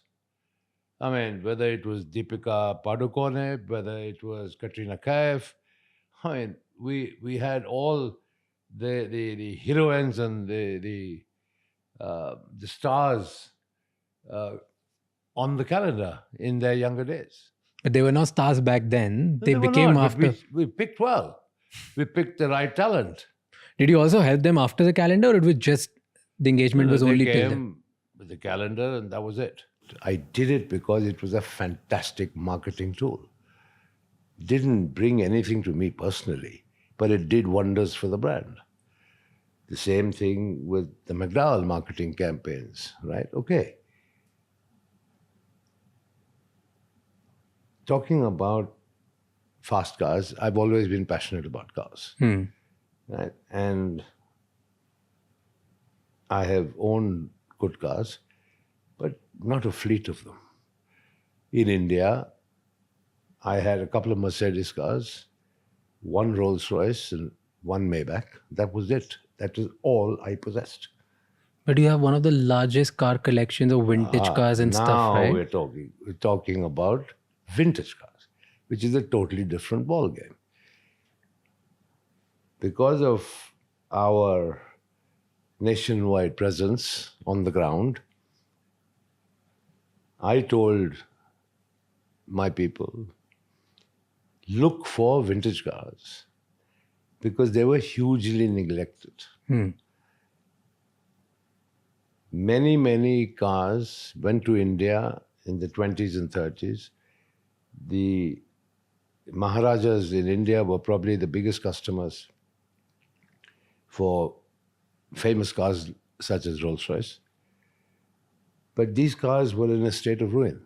Given my inherent interest in cars, I said I want to collect these and restore them, which I did. I mean, in those days, I have bought a Rolls-Royce for 50,000 rupees with a tree growing through it in somebody's backyard, deep in Telangana. I have bought cars that have been rusted, parts missing, etc., etc., etc., all of which I lovingly restored over a period of time. That is my passion for cars. And those cars still exist. Of course, you can't export them because that's a Government of India policy. So they are in India. Tell me about the top 3 cars which you absolutely loved out of your collection from the vintage cars back then which you owned, maybe in England or in India or anywhere. In India, I had, I think it's 1931 PS Arrow, which is a fantastic American car, and which I took to Singapore. I entered Singapore to Malaysia rally and won it. And very proudly flew back on an Air India flight with a big trophy in my hand. That was one of my favorite cars. I have a Rolls-Royce Silver Ghost that was supposedly owned by the Nizam of Hyderabad with a very unique body on it. That's a special car. I have, I think, a 1903 Darracq, which looks more like a horse-drawn carriage. It's French, with a single-cylinder engine, still runs. So yeah, these were some of the unique ones which were personal favorites, let's put it that way. What's the most ridiculously expensive thing you've bought in your life? I mean, it depends what. I mean, You're talking about a car, you're talking about painting, you're talking about property. Give me example of one each. No, I mean, look, I have a family trust set up by my father that, has acquired various properties in different parts of the world. The media said I had over 20 properties, probably one in each country I went to, which is, once again, a hugely erroneous exaggeration. Yeah, sure, I have properties in England, properties in America, where my kids live. I had a lovely property in France, which you rightly pointed out, owned through Gizmo, which is a holding company. And then when I had the big brewery business in South Africa, we had a home in Cape Town, which was sold when the business was sold because I had no reason to keep going there. That's about it. And you talk about one of your houses which was very spoken about, actually two of them. Yeah. One is that big bungalow which is in India at the Kingfisher That's in Tower. Bangalore. Bangalore. It What was the started, intent? It started off as a joke. Okay. What story behind the it? brewery house, which is the bungalow, was on that piece of land for over 100 years. That's where I grew up. In that bungalow? Yeah, that's where my father lived. And so when these developers came and asked me that land should be developed and that it would be very beneficial for the company and that there was a huge profit potential, I said, I should put the company first and unlock the value and the potential rather than be selfish and say, no, I'm not moving. So in a joking way, I said to Irfan Razak of Prestige, very dear friend of mine, top man, I said, Irfan bhai, if you lift this building and put it on top of the tower you want to build, I'll agree. He said, okay, that's what we'll deliver. That's what they did. Wow. What is there inside the house? I always wonder every time I go to Bangalore. It's unfinished. It's unfinished because it's embroiled in this UBHL liquidation controversy right now. But, given that the banks are settled, and I think UBHL should come out of liquidation and be restored to its shareholders, which is what I'm working on now. Was this also a reason why, because you marketed so well and you marketed at the place or with the tools which were very, very public in nature, very loud in nature, there was a line which I read in a newspaper which said, you are a showman and your father was a businessman. Is that why people misunderstand you? Because of the nature of your... My father was a businessman, and I really am not concerned about being referred to as a showman, because the showman created the world's largest alcoholic beverage company, which my father as a businessman would have loved to see. Do you think your father, if he was here with you, things would have been different for you? You would not land in this? Absolutely not.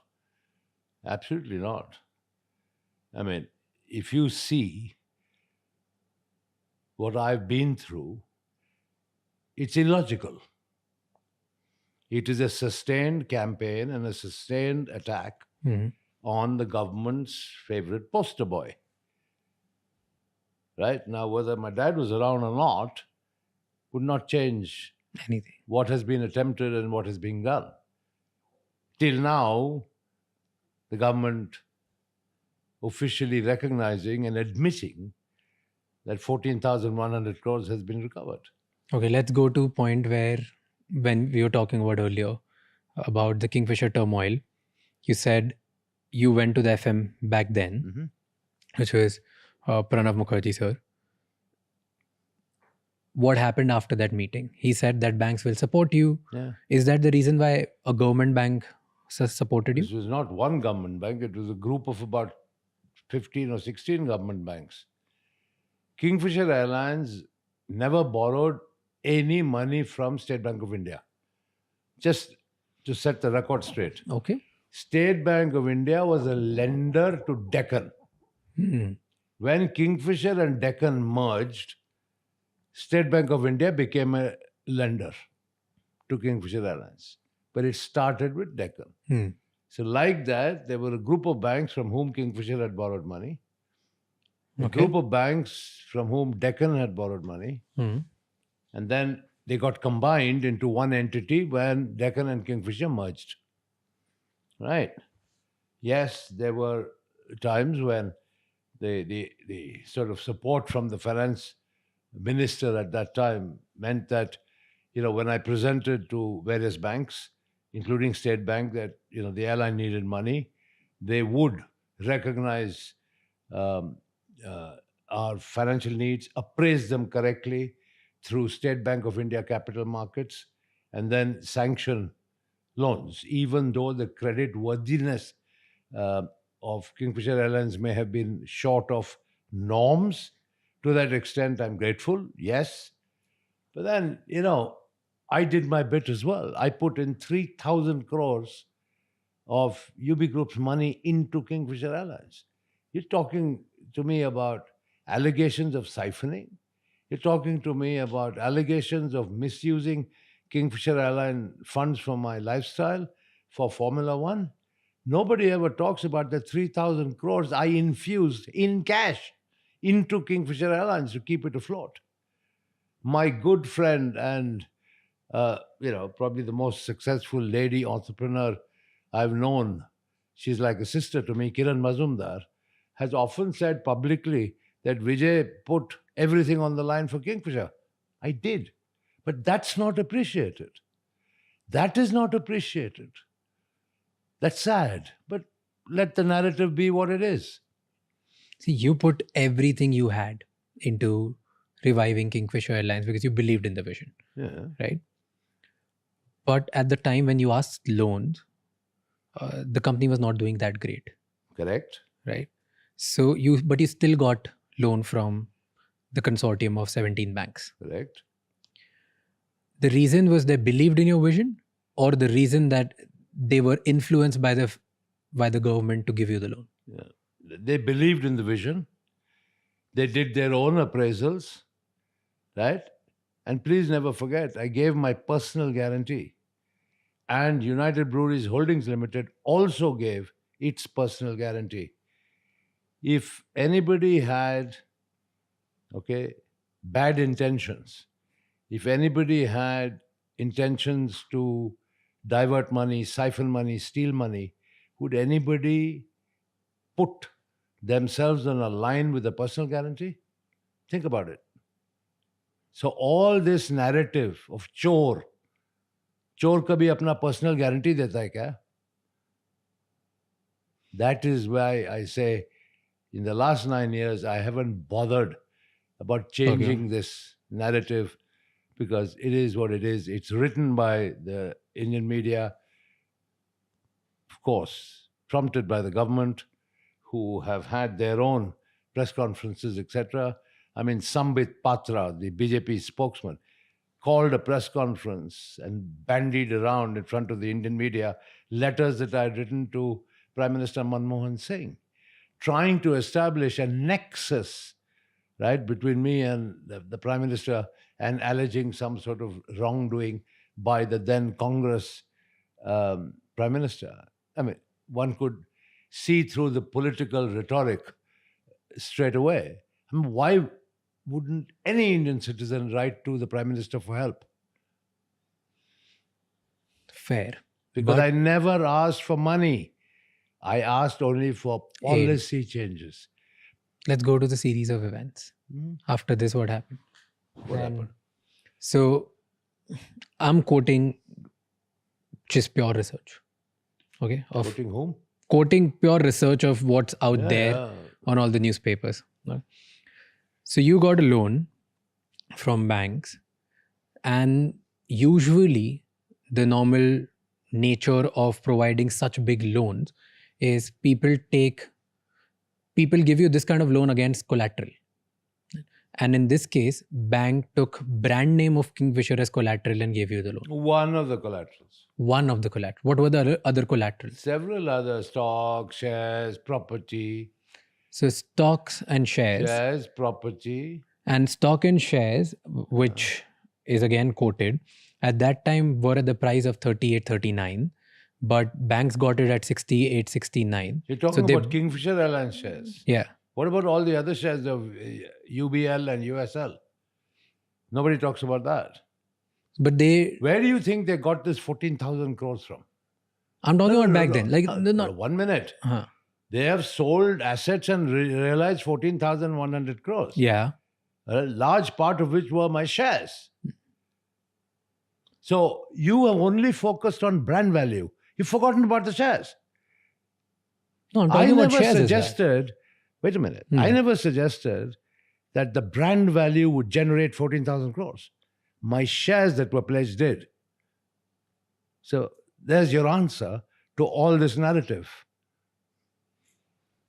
So you're saying that... I'm not saying, it's fact. No, so the facts are, which you are quoting, is they took shares of Kingfisher Airlines at the double price because they were also getting shares of UB. Mm-hmm. That's why there was some kind of negotiation which was played on. No, it's a multiple basket of securities. But still, why would a bank pay twice the share price? Look, nobody dreams up a share value. Okay, there were professional merchant bankers, including State Bank of India capital markets involved. They arrived at a share value. The part of the loan package was that Kingfisher's shares in the airline itself needed to be pledged to the banks. But that was not the only pledge. It was part of a basket. But then the media chose to focus only on that. So I would like to ask the legacy media, where did the 14,000 crores come from? But you made such a hullabaloo about share price of Kingfisher Airlines. Now you see. Now do you see how people pick and choose to discredit you?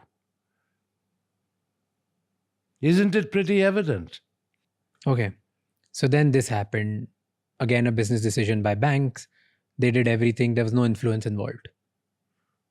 It was pure play business decision by a bank between you and the banks. You should ask them this question. You lent the money. On what basis do you lend the money? They should answer the question. I'm the receiver. First of all, and let me clarify here, when you keep saying you borrowed, I never borrowed 1 naya paisa. Vijay Mallya has never borrowed a single rupee from anybody ever. It was Kingfisher Airlines, the running company, that borrowed. I was a guarantor. Please, there's a big difference. And then the money came in, but Kingfisher Airlines was still bleeding. Whatever the case may be, I also put 3,000 crores. You put in 3,000 crores, you put in everything, and you tried to revive it. And then one series of events happened where there was a non-payment of the oil bills, and that's why the oil companies started asking you for advance money, and that shaked you a little bit more. But yeah, the working capital cycle got disrupted. It's natural. Then there was another series of events that Kingfisher Airlines was not able to pay the airport fees, the landing charges. Listen, when a company goes through a cash flow issue, it affects everybody. Yeah. You cannot isolate one particular creditor or vendor. No, so I'm coming to something. If there's a cash shortage, okay, it's across the board. So across the board, then there were catering companies which were affected. Whoever, there was no food. Everybody. After one by one, there was non-payment of certain things, cash flow issue. Did you, at any point, did you think that this is not going to work? You were still pushing. You were still trying to push it. I was pushing in the hope that the foreign investment that I had already negotiated was going to fructify, which I had already agreed, right, with James Hogan. But the permission never came. It was sad, and I guess my misfortune, that 6 months after Kingfisher collapsed in October 2012, that the same Etihad was granted permission to invest in Jet Airways. Okay. Then another thing happened. Okay. So you were expecting all of this would happen. You asked your people, your staff, your employees to wait that the money will come in. Yeah. But they were not paid. The staff was not paid. Sadly, no. Right? But there's again a statement that your international employees were getting paid, Indian employees were not. And the reason is that because internationally you would have held accountable, in India you could get away with anything. Was that the reason? I didn't know that. But why were you paying international employees and not your? It's very simple. The money was available through ticket collections in England. Because money was available, staff salaries were paid. In India, the High Court of Karnataka had frozen over 260 crores worth of cash. Okay, now I'd like to focus on this non-payment of salaries. There has been a hell of a lot spoken about it, all right, which has pained me no end. It has seriously pained me. In my track record as chairman of UB Group, I would ask anyone to check on how I cared for my employees. I was proud of the care that I gave to my employees. Why would it be different for Kingfisher employees? The company in India had no money. There was UB's money of 260 crores in the bank with the bank under the control of the government of Karnataka. We applied officially and formally to the High Court, please release the money to pay the salaries. Court said no. Why? The same banks objected. The same public sector banks objected. Why? Why? Because they They said wanted. that money belongs to them. Because the company had defaulted in payments. But as far as I was concerned, I asked the court, please release those monies to pay the employee salaries. The banks objected, the courts refused. But you personally took salary from Kingfisher Airlines, 33 crores a year? No. I took salary of 33 crores a year, I wish. Why do they talk about it Who then? talks? Show me the balance sheet where it's written. Can you show me? Not the balance sheet, but the media talks about it. I can show you an article. Ask the media where's the balance sheet. So you never took salary, I never took 33 crores of salary.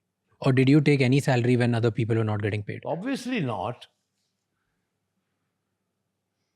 I mean, you really think I'd pay myself to the exclusion of other less well-to-do employees? That's what the world thinks. That's unfortunate view of the world about me, which is sadly completely false. But then they all were on the road striking against you. If you would have spoken to them in a nicer way, probably, or I don't know. Spoken to them, tried to explain to them, but at the end of the day, they did what they thought was best. They were under stress. I respect that. I'm not blaming anybody. Okay, a couple of people have said some nasty things, which is fine if they are under pressure and their livelihood was under pressure. I fully understand that and I take it in my stride. But the fact, any suggestion that I willfully did not pay or that I ignored them and enriched myself in the process is completely false. While all of this was happening, something really tragic happened. One of your employees' wife committed a suicide because they were not able to pay themselves. Were you aware of that? I became aware of that, and upon investigation, um, that was the culmination of a long-standing dispute, marital dispute. It was convenient to blame it on Kingfisher Airlines and non-payment of salaries. Once again, when people are under stress and under unpleasant circumstances, I don't want to comment on it in an unsavory way. It would not be right on my part. I mean, my sympathies are with the family that lost one of their kin. But I can tell you that we investigated the matter, and okay, sadly the tragedy did happen, and yes, sadly, equally sadly, that family had not been paid their salary. If you'd like to blame it on me, fine, I'll take the blame. As I said, I'm not afraid of taking blame where blame is due. Now, I can face up to reality and truth. Did you feel like you should have said sorry to employees? Because I you were sent not able to. condolence letters. Of course I did. Yeah, but I didn't copy the media. I wrote a letter of condolence, but I didn't copy the media. Here's what pissed people off. That in your private life, you were enjoying. Yeah. You were buying the Tipu Sultan sword. You were buying cars in the UK. The value of a Tipu Sultan sword would not have paid salaries. The two Mercedes-Benz cars, the figment of people's imagination, would not have paid the salaries. And if your suggestion is that I should have laid low in some artificial way, forget the employees, forget the shareholders of all the other businesses, United Spirits, United Breweries, MCF, everybody. Really. That would have been very fair, isn't it?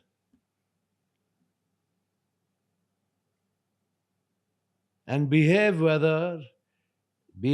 in a manner where my only asset and liability in life was Kingfisher Airlines. I had nothing else. That's the way I should have behaved, right? What about the salaries of the other employees of the other group companies? What about the shareholders of those companies? What about the future of those companies and the management of those companies? So sadly, if one company fails, is it your suggestion that the whole group must fail? No, definitely not. Okay. Everybody loves to talk about the failure of Kingfisher Airlines, and of course, pin me, the blame on me personally. Forget about everything else. It is Vijay Mallya's failure, Vijay Mallya's failure, Vijay Mallya ka chori, Vijay Mallya ka fraud. Everything is Vijay Mallya. Fine. What about United Spirits Limited, United Breweries Limited, from where it started to where I left off, and the wealth creation in the hands of shareholders and the wealth creation in the hands of employees, probably amongst the highest in India in the corporate sector, highest, all forgotten. Nobody even refers to it. Kingfisher Airlines, Mallya Thoko Saleko. That's it.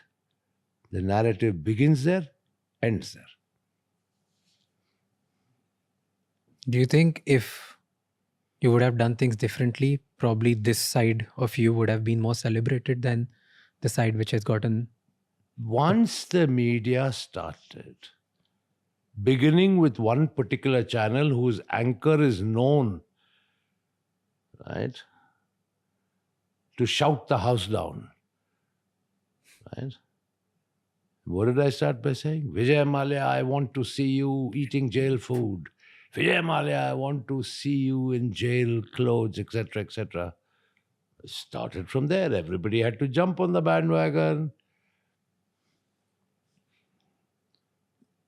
I think in the same time, because we're talking about events, somebody mentioned that you took out 35 million euros and invested in buying properties in France. Rubbish. Some dummy company called, I think, Gizmo Holding or something like that. Tell me, if I had siphoned Kingfisher Airlines money to such an extent, as people suggest, Mhm. how would the airline run? On the bank's own admission, on the debt recovery tribunal's own admission, 4,999 crores was the debt. Hmm. Right? Yeah. Rest is all interest. ठीक है ना? The suggestions are that I have stolen or misused most of that or all of it. How would the airline fly?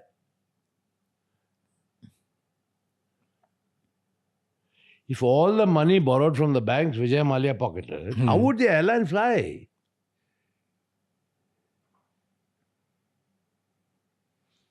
See, so all these allegations and false narratives being painted by people, if you analyze them, they make no sense. What also is not making sense to me is when the government said that they're going to support you in 2008, the FM said that they'll provide the loan, which they probably did with the banks. Mm-hmm. Later in 2011, the union minister of the same government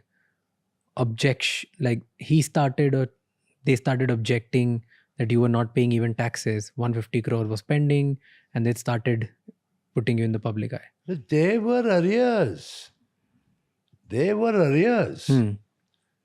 Nobody is disputing that. But compare my arrears with Air India's arrears. Air India's arrears were probably 10 times that of Kingfisher Airlines. That was because of the stress of the aviation sector. And why did Air India didn't get anything and you got everything? Every little scrutiny happened with you if Air India was in trouble more than you, which actually was the case. It's a fact. Yeah, it's a fact. They were in a more daunting situation than yours, like the airline. Yeah, but all the focus was only Kingfisher. Why? You should ask those that Why do you think? turned on the spotlights. Why do you think it happened? Like clearly combination of animosity, jealousy, whole bunch of factors. And, once again, unproductive things to think about. In life, think positive. Come on, it costed you a whole life in India. You must have thought about it hundreds of times. No, I'm not. In any case, since 1988, I've been going to India for less than 180 days in a year. All my 3 children are American citizens. All have lived outside India, never in India. My mother has been in this country for over 30 years. What do I go back to? Of course, I will get the most ceremonial welcome by the Indian media. Of course, sure I will. My goodness, it will be headlines of every single newspaper. Okay, so 2012, the airline got suspended. Non-payment of multiple things, working capital, cash flow, everything got really, really bad for you. Right? And then the big bash happened, the birthday party, which is often talked about in 2015. Go ahead. What happened between 2012 and 2015 with this case? What happened? I'm asking you, what happened during? What happened? Did In everybody what sense forgot? what? Did everybody, they were not bothered about Kingfisher Airlines, or what the cases were going on? Of course, everything was going on. Nothing stopped. Nothing stopped. Because people don't talk about that often. What happened? What was going on? Nothing was going on. That's when the willful defaulter and all that. You know what the willful defaulter is all about, right? Tell me what is The about. banks call a willful defaulter of somebody who has the money but won't pay. Yeah. That's called a willful defaulter. Yeah. Right. I made 4 settlement offers to the banks. Between 2012 to 2015? Yes. Which they refused to accept. That nobody knows. What was the settlement that you were offering? So many settlement offers, including before the court. Right? So it was always the intention to settle. I flew through Hyderabad and met the chairperson of the State Bank of India at their training academy in Hyderabad and offered a settlement. It was always my intention to settle. Never did I say I'm not going to pay. And why do you think they didn't accept it? They wanted 14,100 crores. That's why they didn't accept it then. They didn't want your 5,000 crore because they were expecting it to go up. Like the sale of your assets will be much higher than... Whatever. Is that? Yeah. Had they accepted my offers, they would have got 5,000 crores. Today they've got 14,100 crores. But is there any proof do you have where you offered them settlement and they didn't accept from Take 2012 out to the records 2015? of the Supreme Court of India. The proof. What better proof than the records of the Supreme Court of India? Public documents.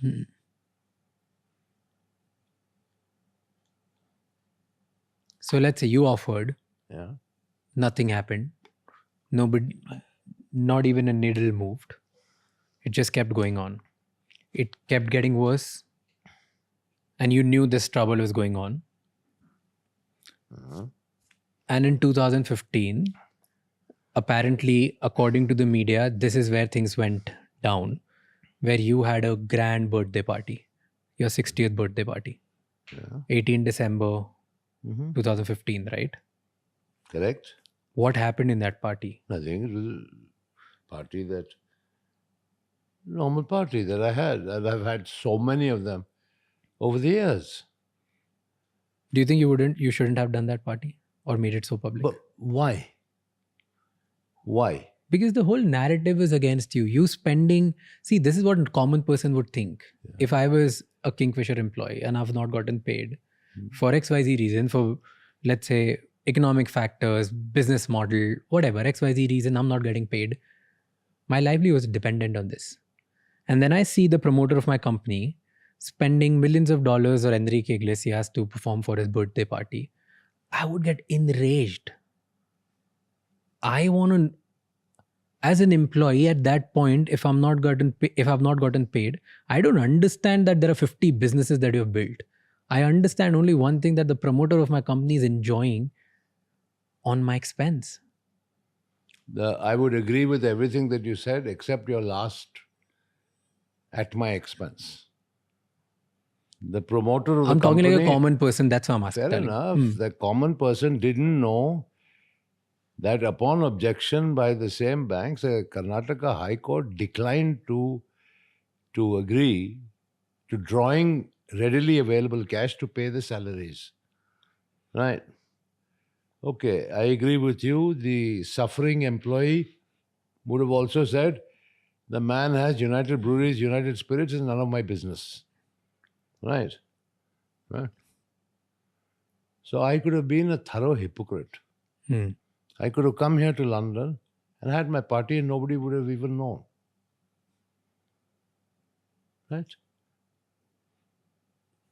Yeah. Would that have solved the problem? No. Okay. But you So, didn't do that. You did the public party in India. It's not public. Sorry. It was by invitation. But of course, everything that I do is covered by the Yes. media. And I paid for it myself. Kingfisher Airlines was in no position to pay. I paid for it myself.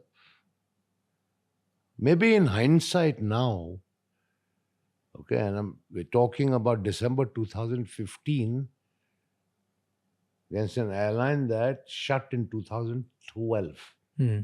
If you're talking about my birthday party in December 18, 2012, you probably have a more significant point. But 3 years later, in December 2015, okay, a milestone 60th birthday, right? Still being held against me with such venom, I don't quite get it. But okay, maybe it was a mistake. I should have probably come here to London and had my party and nobody would have known. But once again, because I was transparent and lived my life pretty transparently as I always did, the media latched onto it and bashed me for it. Fine. So everything in the last 10 or 15 minutes, maybe more, that you are questioning me on are Indian media generated comments and narratives. None of these are facts. But are you not apologetic about what happened? Apologetic. What do I apologize for? For only to the only for the employees of that business, for no one else. After putting 3,000 crores of my own money into the business, I need to apologize. You've been wronged, but so have your employees of Kingfisher. What would you say to them who lost their jobs, who still hold angst against you? If you were directly just talking to them and not me, what would you tell them? I would say I'm deeply sorry for what happened to them. I would say I'm deeply sorry that some of them didn't get paid their salaries. I have no excuses to offer. I take full responsibility. But for those who care to listen, there was money lying in deposit with the Karnataka High Court. I specifically applied to court to pay the salaries of Kingfisher Airlines staff. The banks objected and the court refused the permission. There was really nothing I could do beyond that. And what would you tell those employees who are still questioning that, hey, we were in trouble and you tried everything to get that money from the court, but it didn't help?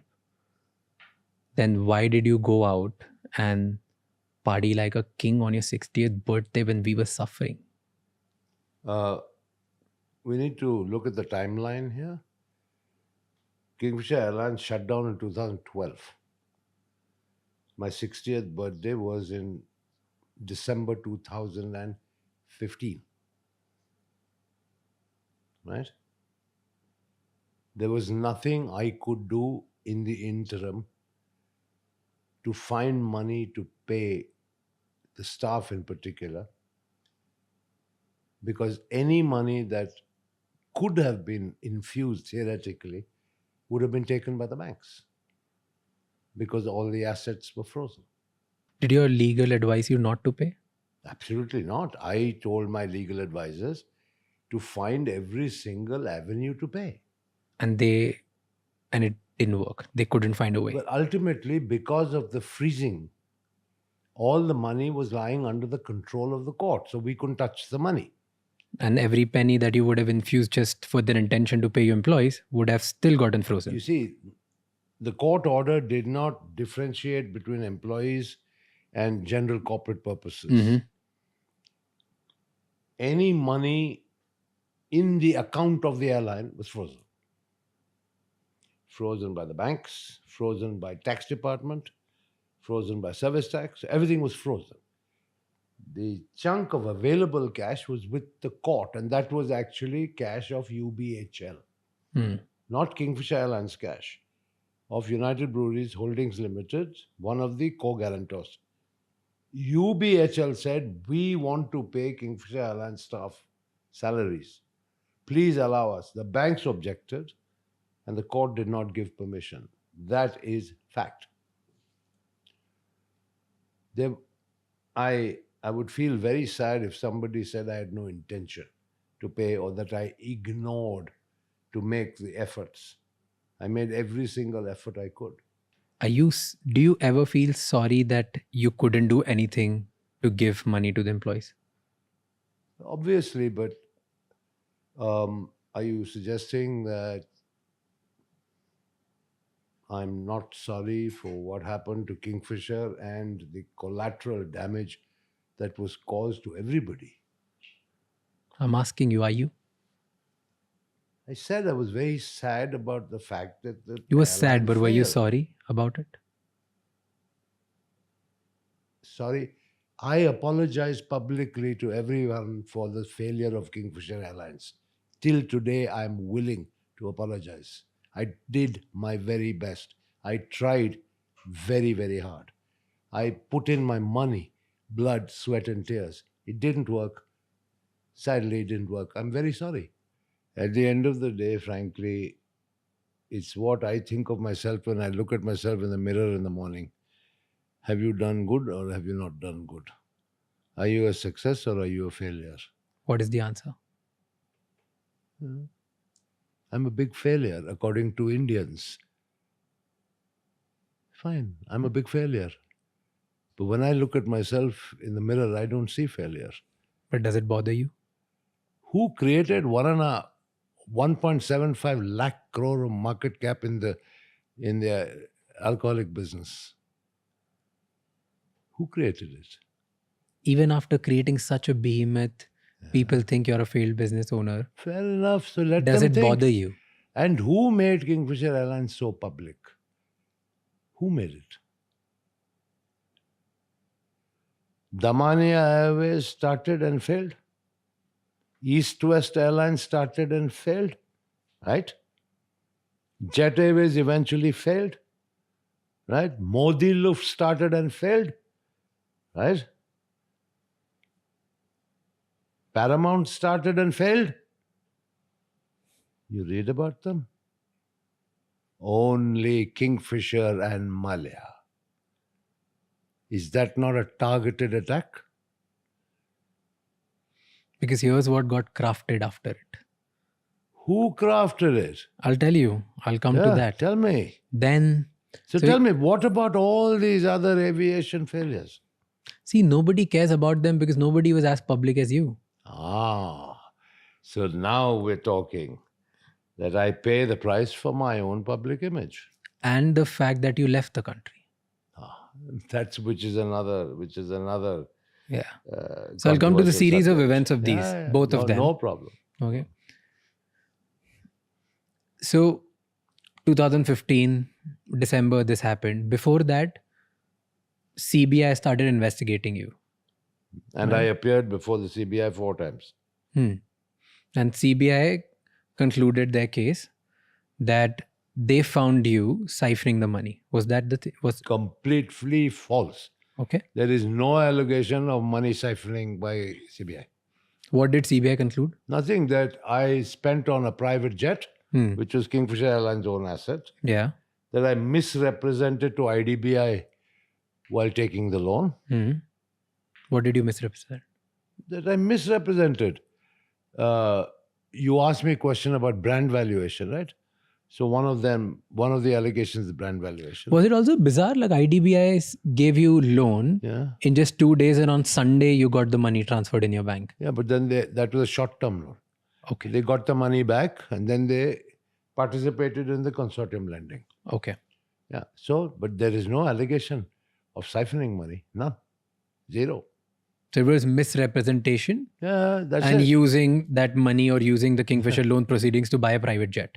Not private jet was owned by Kingfisher Airlines. The Kingfisher Airlines own asset. They said I misused it. I misused it for personal trips. Did you? I think if you see the line of private jets starting from Mr. Ambani's in Bombay Airport and ask them who uses your jets, you'll get the answer. Come on, deflecting is not a right It's way not of deflecting. answering. I'm asking you, What? did you misuse it? What is misuse? I don't know. Whatever they're quoting, do you agree with it or no? So you agree with the CBI? No, I'm asking you, do you agree with it or no? I am Obviously, not agreeing I with don't anything. agree with it. Obviously, I don't agree with it. You used it for business purposes only. What do you mean business purposes? If I had to fly on holiday, I'd say, private jet, आप खड़ा रहो इधर, मैं जा रहा हूँ Air India से. That's what CBI had problem with. Is that the case? Yes. That yeah. you took the... Come on, that would not only be the case. Huh? That would be a part of your case. Let's say But using... this is what I'm saying. The principal one was misrepresentation. Okay. Yeah. So that is first. that's it. Misrepresentation. And because of this, they issued an LOC. They issued LOC, right? Lookout circular to the immigration office that Vijay Mallya should not leave the country. No, I'm not aware of any of that. Okay. Because then there was a public issuance against in 2015 where the LOC which was issued for you had few words changed. I know nothing about this. Okay, so there was, and this I'm quoting from again another article where I can show you the article. Yeah, Where but it's I've never heard of this before. okay. So the article said that you met with someone really powerful, and after that, in just few months, the lookout circular got changed, and the lookout circular changed into okay. Next time to the immigration officers, that if Vijay Mallya comes to the airport and want to leave the country, you need to inform us where is he going and for what purposes. You don't need to stop him. But earlier, the CBI put out a lookout notice that you should not allow Vijay Mallya to leave the country. And this change was made in 2015. I know nothing about this. This is the first time you are informing me. I went in and out multiple times. During the entire tenure. Never a problem at all. And what you're telling me now is news to me. I've Wow. never known of a LOC issued or any other form of notice. The change happened on 24th November 2015. Just few words. No. And it specifically read, this was a fresh LOC, that he needs to be questioned before leaving the country. Where is he going? And this needs to be informed to CBI. After that, he can continue traveling. He should not be stopped. That's fine. That you said when in 2015? 24th November 2015, a fresh LOC was And before that? circled. Before that, there was just, I don't have an I must exact have date. gone in 4 times before that. Oh. So then, where's the LOC? So all of this is random thing that you met someone really powerful in Delhi and got changed, and you changed your CBI circular or something. Nonsense. Okay. Then another series of event happened, because after your public birthday party, people started losing their shit. They started getting pissed. It became even more public. This 2015, end of it. Your Supreme Court interfered, I guess. Supreme Court entered in this whole case, and they put up a bench that 3rd March 2016, your case needs to be heard or needs to be represented in front of Supreme Court. On 1st March 2016, I think you were in Delhi, you went to the parliament, and 2nd March, you left the country. One day before, when you were about to be present in front of Supreme Court. Is all of this real? Or none of it is real? No, this is completely false. There was no Supreme Court hearing. I was not summoned to court. I'm not aware of any court hearing. I told the finance minister, Arun Jaitley, before leaving for the airport. And then I flew from Delhi to London. I was on my way to Geneva for a FIA World Council meeting, which was fixed months ago. I told the finance minister, because I went from Parliament to Delhi airport. When this news hit the media, once again, it created a storm. Yeah. People went running to Mr. Jaitley. He denied meeting me.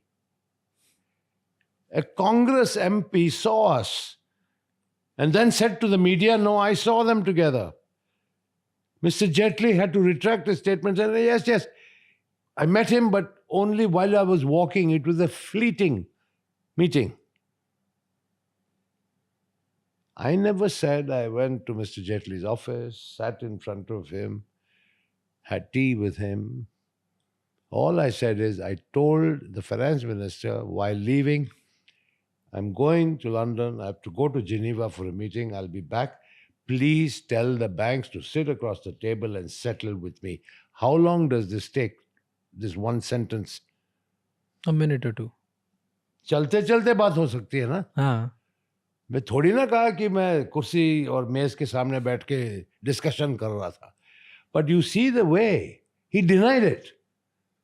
Then when the Congress MP pointed out his mistake that he saw us, he quickly changed. This is the problem with the media, particularly where I am concerned. They conjure up stuff, they blow things well out of proportion. Well, okay, if it's good for their business, let them continue doing it. So all of this is nuisance that on 2nd of March, you left Delhi airport for London in a Jet Airways flight 9W122 from T3 with 55 big suitcases. And somebody says 27, somebody says 55. I mean, different newspapers, different stuff. What difference does it make? They say LOC, then they say no LOC. Then I tell the finance minister I'm going. Then he says no. Then he said no, he had a fleeting meeting with me. And all this 15, 18 suitcases, complete and utter rubbish. So your intention was never to leave the country. Look, please understand this whole narrative of Bhagya, Bhagoda. Because this is where it starts. Yeah. This is coming from people who don't know their facts. Tell us the facts. I came to England in 1988. I got my indefinite leave to remain, ILR, in 1992. For 32 years, I have been a permanent resident of the UK. Allowed only to spend 180 days in India because I have preserved my non-resident status since 1988. All right. That is why I used to go back and forth so often. All right. So I came. I was attending a scheduled meeting in Geneva, like I told you. What happened?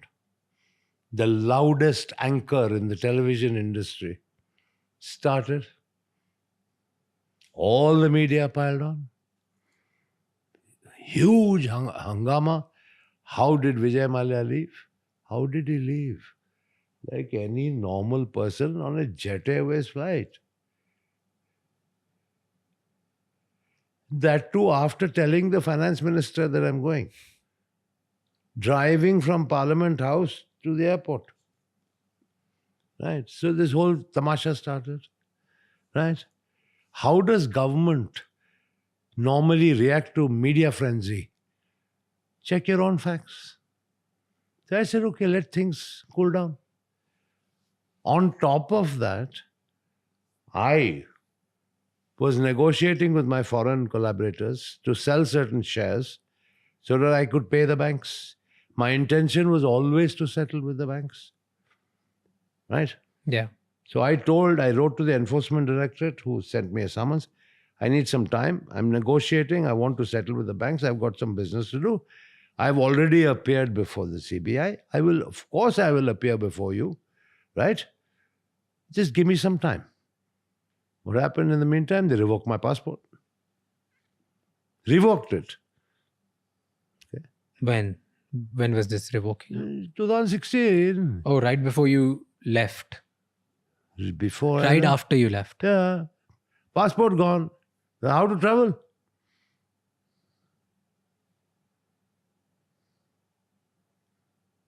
So you got stuck because they revoked your passport. Then- Your intention was to come back to country. Many things may have been different, no? But your intention was But always without a passport, where do you go? nowhere. Oh, correct. Because you were a British citizen, Not citizen, permanent resident. permanent resident. I kept my Indian passport because I was a member of parliament, Okay. which I could not be a member of parliament had I not been an Indian citizen. So if your intention was to come back to the country, why didn't people allow you? Look, that you should ask the people. Why should I sit and speculate? But aren't they spending millions of dollars in cases to get your extradition done? Yes, because they have to make a show of things as well, no? Please, let's be very clear. Can somebody from the government say to the public, what crime have I committed for which I must be investigated? Have I stolen money from the banks? You must have a prima facie case that I've stolen. You can't just make it up in your head Yeah. that I've stolen money from the banks. You need some prima facie evidence. Right? Have I done any money laundering? Have I done any drug smuggling? Have I been involved in any violent crime? What is the allegation against Vijay Mallya? Nobody can have an allegation against Vijay Mallya of dishonesty because I have always been honest and truthful. I have never borrowed and I have never cheated and I never will. But you got this tag of willful defaulter. Willful defaulter is a person who can pay and who doesn't pay. That's a crime. That's a crime. Isn't it? You make up your mind. Then why did you freeze all my assets? You froze my assets in 2016. Right. That's how you've recovered 14,100 crores, right? You can't freeze assets of a person on one hand and call him a chore on the other hand. No? See, they call you willful defaulter because you had money and you didn't pay. And that's why they had to take such a strict action to freeze your assets. If you would have paid earlier, then they would have not done this. But if you're saying that from 2012 to 2015, you have applied multiple times in the court Correct. that you want to settle, Yes. why is all of this happening? I think it's very clear it's also been a part of the media where a particular senior officer of the State Bank of India said to a good friend of mine that as a banker, I would have settled with Vijay a long time ago. But if I do any settlement with him, I'll have the CBI on my neck the very next day.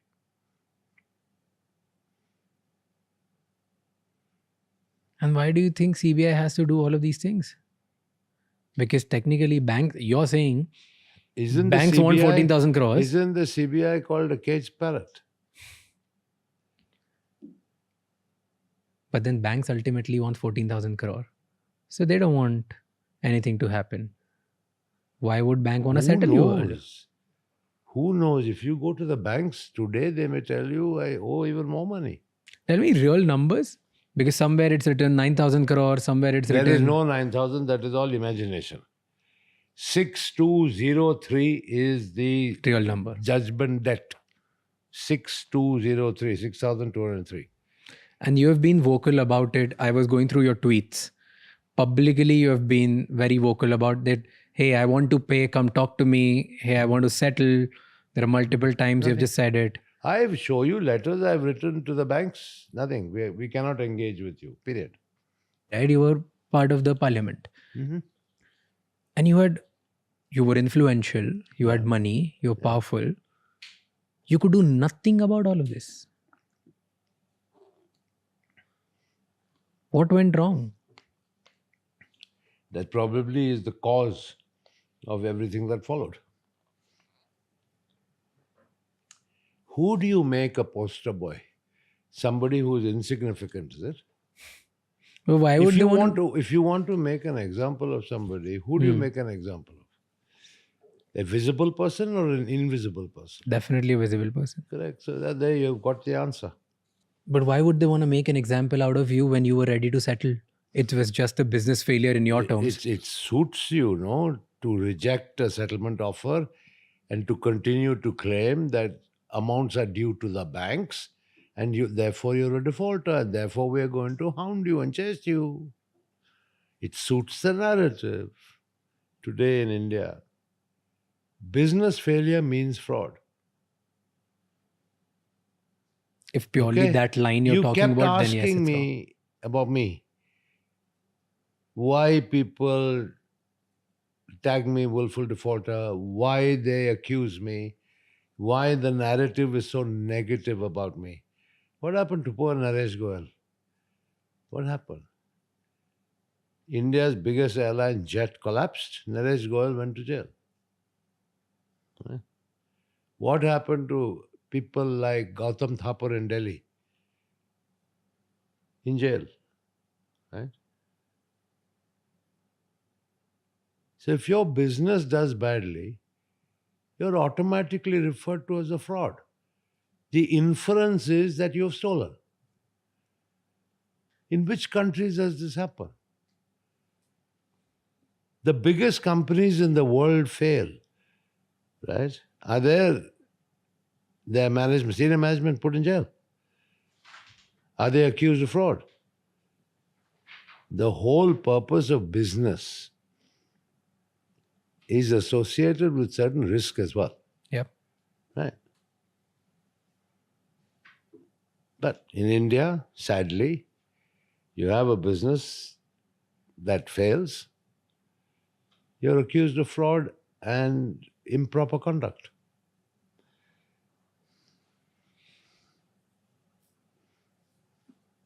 And people say, and the government and the agencies, that your fraud or people whose businesses have failed are fraud because they've taken money from the banks, which is a common taxpayers' money, which is common people's money. So if you take common people's money and you're not able to repay it, then you're considered wrong. But if in your case, if they have actually recovered more than 2.5x of it, or probably somewhere around that number, why are they still behind you? Because, as I said, have you ever heard of any bank not rendering an account to a borrower or a guarantor? Despite 15 reminders, the same banks have not given me a statement of account. Not one. Have you ever heard of such conduct anywhere in the world? For the first time, it is through the statement in Parliament of the Finance Minister and the printed report of the Ministry of Finance that they have shown 14,100 crores recovered from me. The government have. The banks have not rendered a statement of account. That is why I have gone to the Karnataka High Court, asking the court to direct the banks to give me a statement of account. That is the pitiful state of affairs. Now let me explain things to you in a summary fashion. In this entire debt of Kingfisher Airlines and the recovery, you have the recovery officer of the Debt Recovery Tribunal. Yeah. The Debt Recovery Tribunal is the one that gave the certificate of debt. They have recovery officers whose job it is to recover against that recovery certificate and inform the tribunal about how much has been recovered. Because when the full amount is recovered, the Debt Recovery Tribunal will issue a discharge certificate that your debt is paid. Second is because the second guarantor, United Breweries Holdings Limited, is in liquidation. It is in the control of the official liquidator. The official liquidator is also obliged to give an account to the court, right, on the liquidation, which includes being a co-guarantor of the Kingfisher Airlines debt. Right? Both these have stated in court, in judicial proceedings, that the banks have been fully paid. Yet the banks have not submitted a statement of account. I have had to go to the Karnataka High Court pleading with them to please direct the banks to submit a statement of account. And of course, the official liquidator and the recovery officer as well. This is the conduct of those banks. And you're asking me questions about why they didn't do this and why they didn't do that. Does it happen with other entrepreneurs as well? Well, I'd be shocked if it did. I've never heard of anything like this. Do you think the Indian system gets rigged against the entrepreneurs or the business owners who get too powerful after a point? It's certainly riggable. Because in your case, this is what happened, right? In my case, all the facts are there for everyone to see. Then, sir, Simple. what's the future? Like, what's going to happen now? What's happening?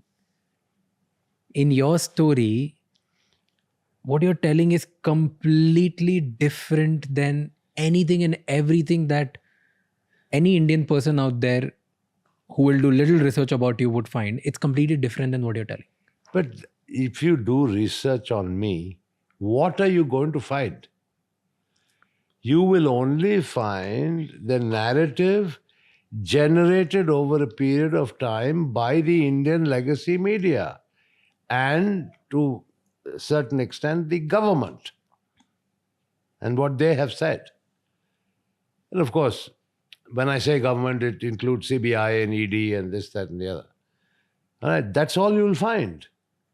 All of which is false narrative, either deliberately written or, in some cases with the media, ignorantly written. So, is there a businessman, politician, media kind of nexus against you in India? I don't know who is against me except this government. And I made no bones about it that I am their poster boy. I am also a political football, right? You must have heard the narrative. BJP tells Congress, tumne loan dilwaya. Congress responds to BJP, tumne bhagne diya. Vijay Mallya is the football in the middle. What is the biggest challenge of doing business in India? Government. Explain. Government. It's in the Indian DNA. No matter what the state government or a federal government may say about ease of doing business in India, there is no ease of doing business in India. There are hurdles, bureaucratic hurdles, political hurdles all along the way. They may have reduced over a period of time, but no, I mean, you can't compare India and ease of doing business in India with any of the Western economies. But how did you manage that before? Like earlier, you expanded your group from a couple of 100 crores to thousands of crore. Then definitely you must be navigating somehow with all these challenges. What did you do? That's what I said. I had to maintain good relations with almost 29 countries. That's the 29 states, all of which were empowered by the Constitution to have their own policy on liquor. So I had to effectively be in the good books of 29 chief ministers. What do you mean by becoming or getting in the good books of the government? Well, you know, like, were you doing favors? They were asking favors to you? Was there... Look, let me tell you, when elections were announced, I would desperately want to take a holiday outside India. Why? Because I didn't want to be accessible. The politicians always felt that, you know, the liquor business was the cash cow that would meet their electoral aspirations. And, you know, sometimes these aspirations were completely unreasonable and impractical. But no, I mean, look, dealing with government doesn't mean underhand exchange of money. Okay, it definitely doesn't. I mean, whoever said that, you know, I can buy my way through X, Y, or Z is wrong. Okay. You can have good relations with people, and provided you present a proposal to them that meets their own political objectives, it works well. But would there ever be exchange under the table as well? All of that used to work or no? You know, I'm not going to confirm or deny that because I leave it to your imagination. Because I think you know India as much as I know India. And they would ask for backing the election campaigns? That's what they would ask technically. Or was there something else as well? Look, the demands were varied. Give me example of 2-3 demands. The demands Random. were, first of all, cash. Second, copious amounts of alcohol, which seems to be an essential part of any electoral campaign. For free. Vehicles. Cars. Yeah, vehicles, jeeps, cars, yeah. So it was multifarious. But the easiest for me was to disburse alcohol, which is, at the end of the day, I was in a privileged position heading India's largest alcohol company. I could say, all right, fine, But yeah, alcohol plays a big role in elections in India, even today. How do you make money now? How do I make money? Like today, how do you make money? I get a modest salary from my company. Not the Indian companies. No. So do you own anything here? There are companies here or in other countries? Of course. I told you I've been a non-resident since 1988. Okay? Even though I sold Berger Paints in 1996, I've had several other businesses outside of India for the last 30 years. What was your net worth at peak in India? I don't know, because it fluctuated with the share value. But if any number you had. Subject to great amount of speculation. Okay. Frankly, what difference does it make? What's your net worth today? I don't know. Probably zero, according to the banks. Probably. Walk me through your day today. What do you do now? Nothing. After all of this is done, what time do you wake up? How do you keep yourself busy? What do you do? Well, I have 6 dogs. I love them. I love dogs. I play with them. I like to keep abreast of international news. I love my dogs. I play with them a lot. I have a few classic cars, which I like to tinker with. But I have an office on the property next door with my staff. And yeah, as I told you, I have running businesses. And so I keep an eye on them. But sadly, a lot of time is taken on unproductive and very expensive legal matters. Sadly, once again, the banks in India, who are state-owned banks, public sector banks, carried their attack on me here even before the UK courts. So as if Indian legal proceedings were not enough. They even came here. Fine, so I have to defend myself. And the businesses that you run here, they fund the legal fees and everything that you're doing. Yeah. Let's put it this way, there's enough to go around. What kind of businesses are here? The same brewery or something else? Oh, yeah. Basically, say my core business.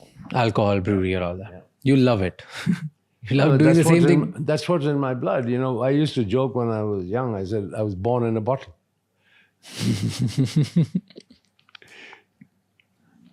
Wow. Do you feel restricted now? Because you just use word, I was born in a bottle. Do you feel that you have been caged in a bottle again with all these legal matters? Because you don't have a passport. You're a free bird flying around all over the world. Yeah. So now you're stuck here. That freedom went in 2016 when the Indian government revoked my passport.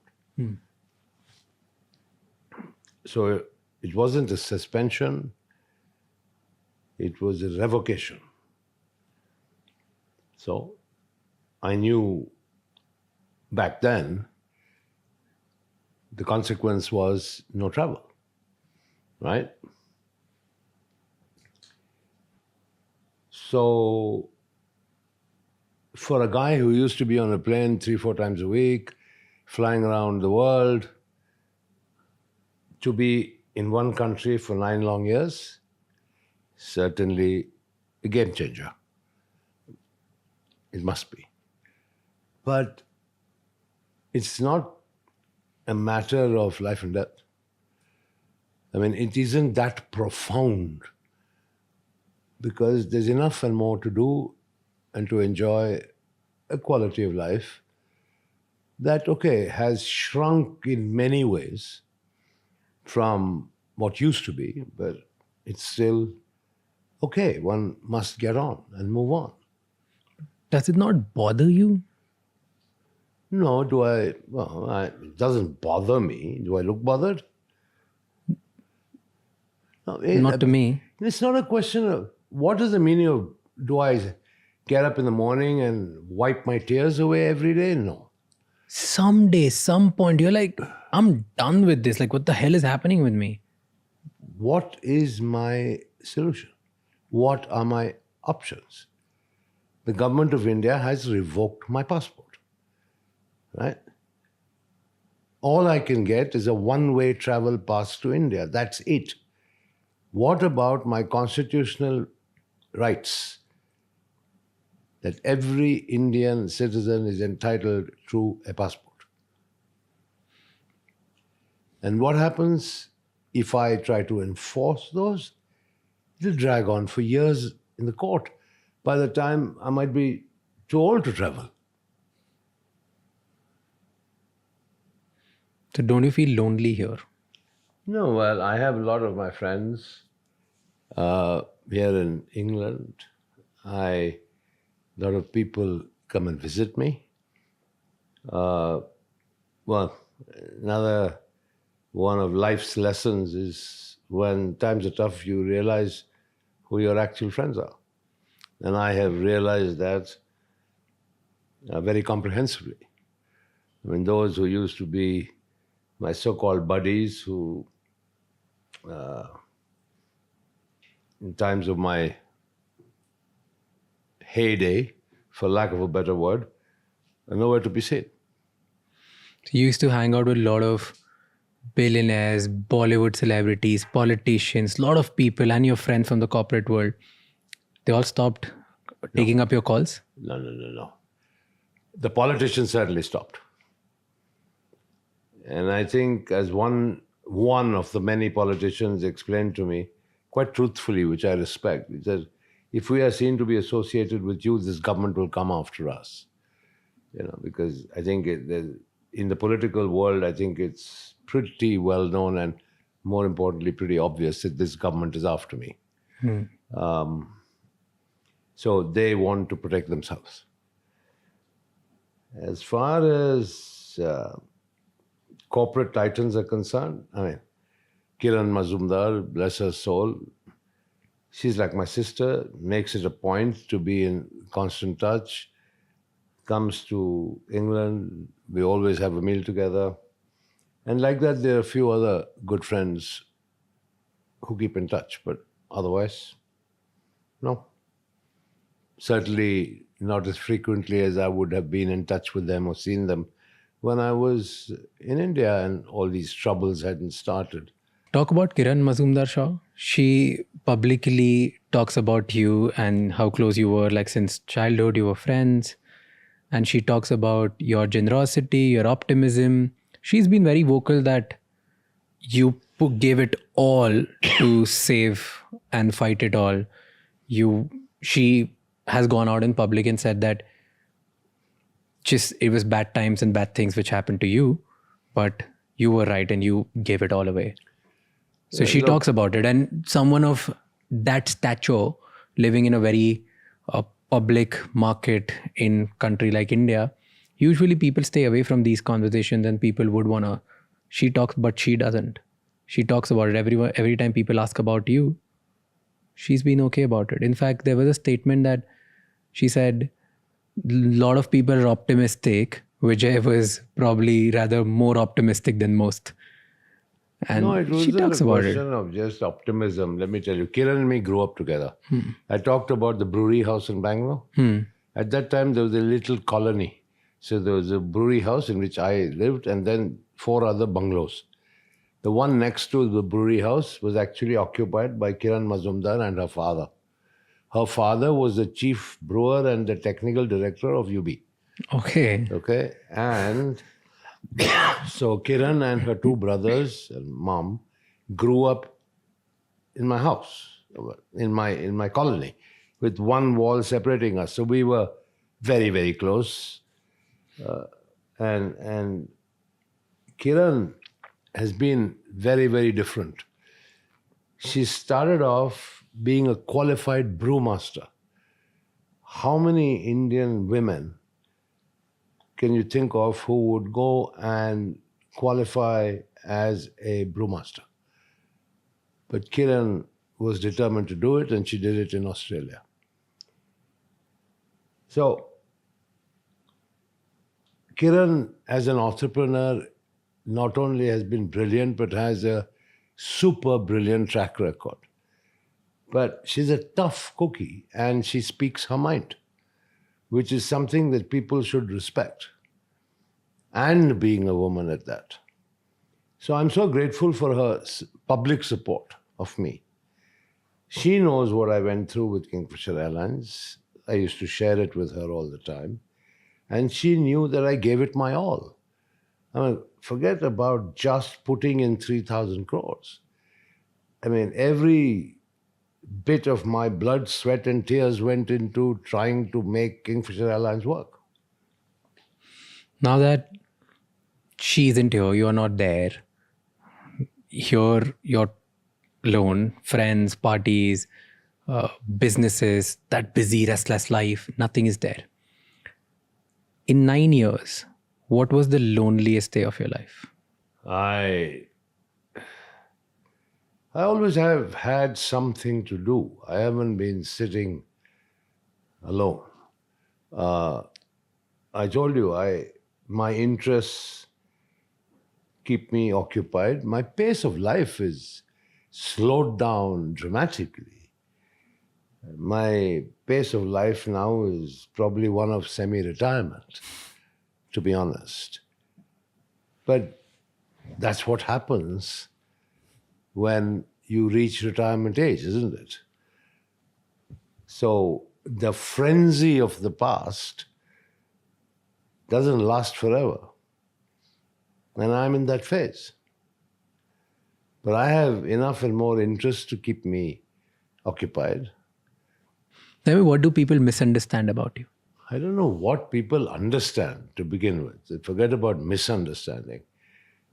I mean,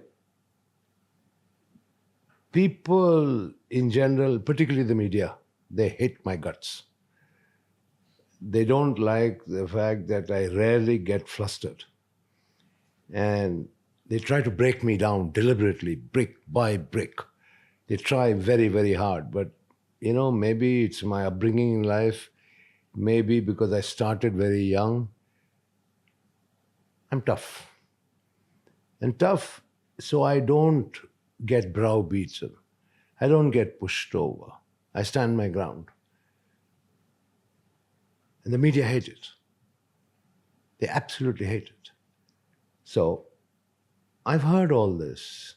Mallya is arrogant. Mallya is a show-off. X, Y, and Z. And the narrative keeps repeating time and time and time again. Because I have never taken out my handkerchief and started weeping in front of them. They would love that. If I did that in front of the legacy media, probably the whole narrative about me would change. But that's not me. Has this become your defense mechanism now? There was never any defense mechanism. Like now it has become your image that, hey, I'm not going to break in front of you guys. So I'm going to stick through it. And that's why I won't show my real side. I won't show my real emotions. I won't show what I'm feeling.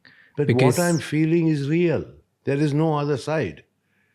There is no other side. Please understand. For 50 years, I've been in charge. I've been through a lot. I've been there, done that. It's toughened me up. I faced the crisis of Kingfisher Airlines. I felt it more than anybody else. I gave it my all, but I kept myself together because I was a leader. If I had crumbled and collapsed, the airline would have crumbled and collapsed a lot earlier than it did. What are you feeling right now as you talk about you gave it all and you still couldn't save Kingfisher. Well, I'm sad about it because, it's not just about Kingfisher. I have never been used to business failure. I took risks, I made bold decisions, and I built my core business in alcohol into something I could be greatly proud of. I failed with Kingfisher, and that hurts me more than anything else. Kingfisher was a wonderful product, probably the most awarded airline ever, providing connectivity to places in India that were never connected by air before, and in an environment promising growth. Today, India is the biggest single growth market for aviation in the world. Can you imagine if Kingfisher was still flying? It was just circumstances at that particular time, government policies that didn't help, and mounting losses. But I gave it my all. As I told you, quite apart from putting in 3,000 crores cash into Kingfisher Airlines. And the final straw was the refusal to let Etihad invest in Kingfisher. And that was it. I'd run out of options. Can you imagine how I felt? I felt miserable. What's your biggest fear now? My fear? Are you afraid of anything? Well, what can I be afraid of? What can I be afraid of? What do I do that would scare me? Living a semi-retired life, what can happen that's going to scare me? Extradition? Oh, yeah. Look, if you're talking about the legal issues, there are multiple legal issues, all right, which I will defend before the courts of law, both in this country as well as in India. And any legal case can go either way. You can't sit and predict the outcome. Neither can you celebrate a potential outcome, and neither can you cry about a potential outcome. That's what legal cases are all about. But are you prepared for the worst? Of course, I have to face the worst. I have no qualms or no doubts in my mind that if the worst is what is destined for me, well, that's what's destined for me, and you face it head on. What do you think is worst? What can happen the worst? Oh, what I think is very clear, what the Indian government wants, what many of the Indian media anchors want: jail clothes, jail food, in Tihar or Arthur Road or God knows which jail in India. That's it. And spend the rest of my life behind bars. That's it. Have you ever imagined yourself actually going to jail? Well, if that's what is inevitable, what option do I have? Is it inevitable? Might be. I'm not an astrologer. I'll fight my way in court. Doesn't it scare you? That I lived a king-size life and now I might end up in jail. And yes. That is how I'm going to end my life, like probably. Correct. So I said earlier today, right, 0 to 0. And you're okay with it? What option do I have? Do you ever wake up and think like, shit, why me? What is happening? Because in your head, you're clear and you say that you've not done anything wrong. So do you ever feel like, why the hell me? Maybe that's my destiny.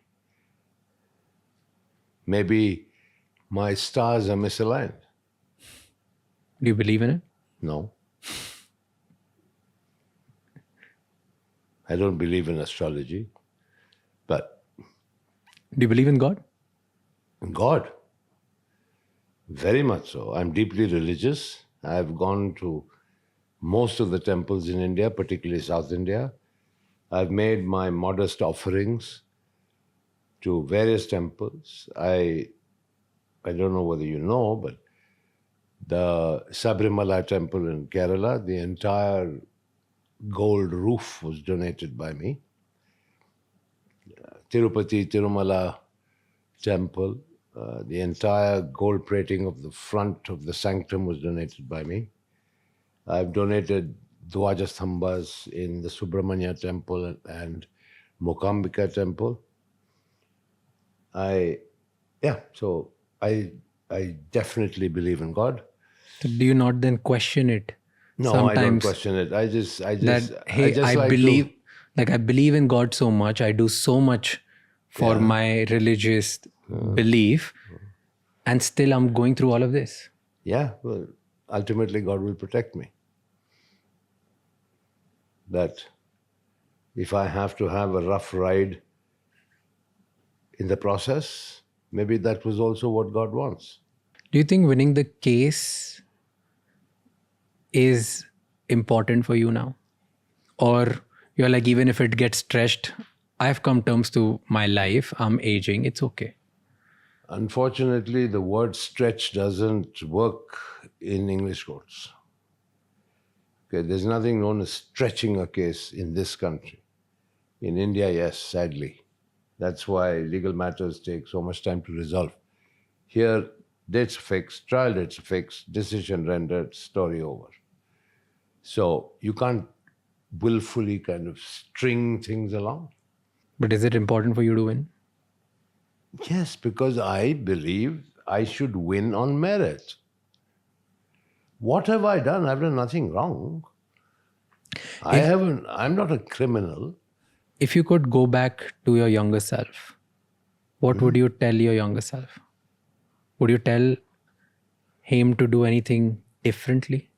I think the values I've instilled in my son in particular and all my three children is by example, my hard work. Of course, they were very young, but they've seen how hard I worked. And basically the dedication and commitment to your objectives and your responsibilities. That's it. But would you go to your younger self and tell something different? What choices would I have? If you gave me a choice on what I would choose, I might choose. But if I was... Probably never start Kingfisher Airlines, because that all cost you the trouble. Yeah, good possibility. That maybe I should have just said, I'm going to stick to my core business of alcohol and just not do anything else. Do you think any part of it you would have dealt with little in a different way? Anything about you, about the choices you've made? Yeah, maybe I made one wrong choice in listening to the finance minister, Mr. Pranab Mukherjee. When I went to him, I realized the writing was on the wall. There were very tough times. And I told him I have to downsize this airline. And he said, no, you cannot, and the banks will support you, and so on and so forth. And yeah, I listened to him. Maybe I shouldn't have. I should have gone ahead and downsized it. And had I downsized it, the financial burden would have been far less, and probably Kingfisher would have been flying till today. What's one thing about extreme wealth that common people don't understand? I don't know, because I've never had extreme wealth. Come ever. on. The kind of wealth you had was extreme for a large share of people around the world, not just our country. Once again, a major misconception. Just because I had the Kingfisher calendar with pretty models, just because I sponsored the Indian Derby in horse racing, just because I sponsored fashion, all of which were, to my mind, marketing tools with the singular objective of promoting my brands. And I got the tag of King of Good Times, which gave the impression that I was super rich. I didn't spend a penny from my pocket. None. But you were super rich. You still are super rich. I'm not. All my assets in India have been taken. Right? So yes, there were thousands of crores. They're all gone. Right? So what do I have left? That's India. Here, you're sitting in my house. I've explained my lifestyle. It's normal. What's super rich about it? Come on. This is super. What's super rich about it? This is super rich. Let's just agree to disagree here. All right. Because, That's come fine. on. Fine. Like, what are we even talking about? Yeah, This so- is not a life of somebody, a normal taxpayer or a normal person going to a job or 99% of the people in the world. Were you ever in control of your public image? Why? I never even tried. Because what you're telling, the version that I get to see in last 2 days, and what probably millions of people would get to see now, is a version that is completely different that is out there. That's why I'm doing the podcast with you. You built a personal brand which crashed down way worse than Kingfisher Airlines. Did you ever make it, or it was always just the media who did it?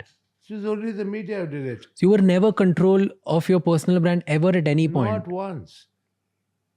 Never even paid attention to it. And you never bothered. No, why should I bother? And why bother now? You're absolutely correct. But what's going on? Like, why do you care now? Because I'm not talking about brand Vijay Mallya. I'm talking about how I have been wronged. I'd like to show you something. All right. Here is the recovery certificate of the Debt Recovery Tribunal. Right. It says recovery certificate 6,203 crores, 35 lakhs, 3,879 and paisa 42 only. That's the 6,203 crores plus interest at 11.5% with yearly rests. All right. So that is evidence of the debt. Right? Okay. You asked me earlier, where did this 9,000 crore figure come from? This is the official Debt Recovery Tribunal Karnataka Bangalore's document.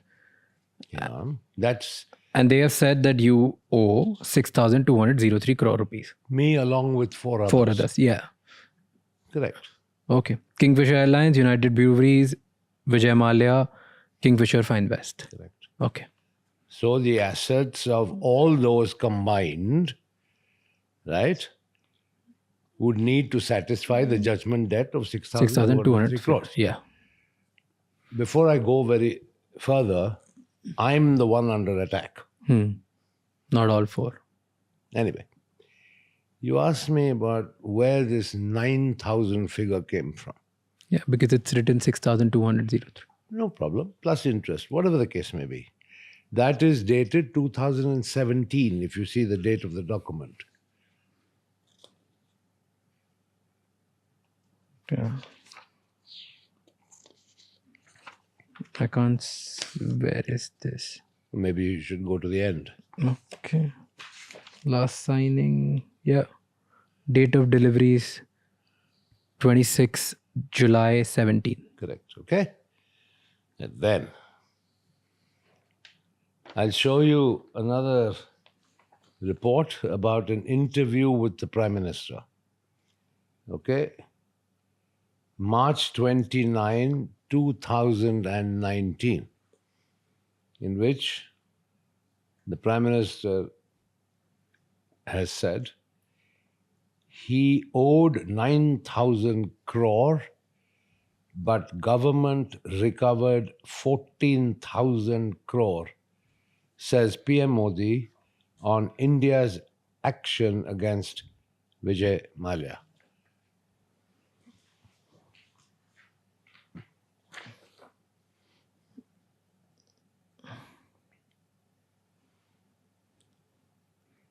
But So why would a PM say 9,000 crore? Where this number?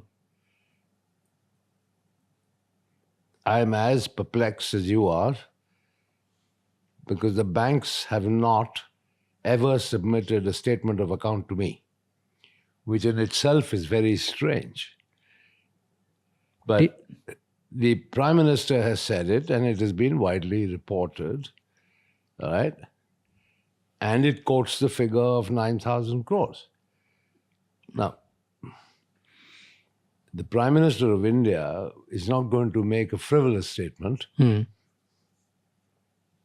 Somebody must have told him the this number. But I wonder if there was no keen governmental interest in me. It's not normal for a Prime Minister of the world's largest democracy to be talking about recovery from a guarantor called Vijay Mallya.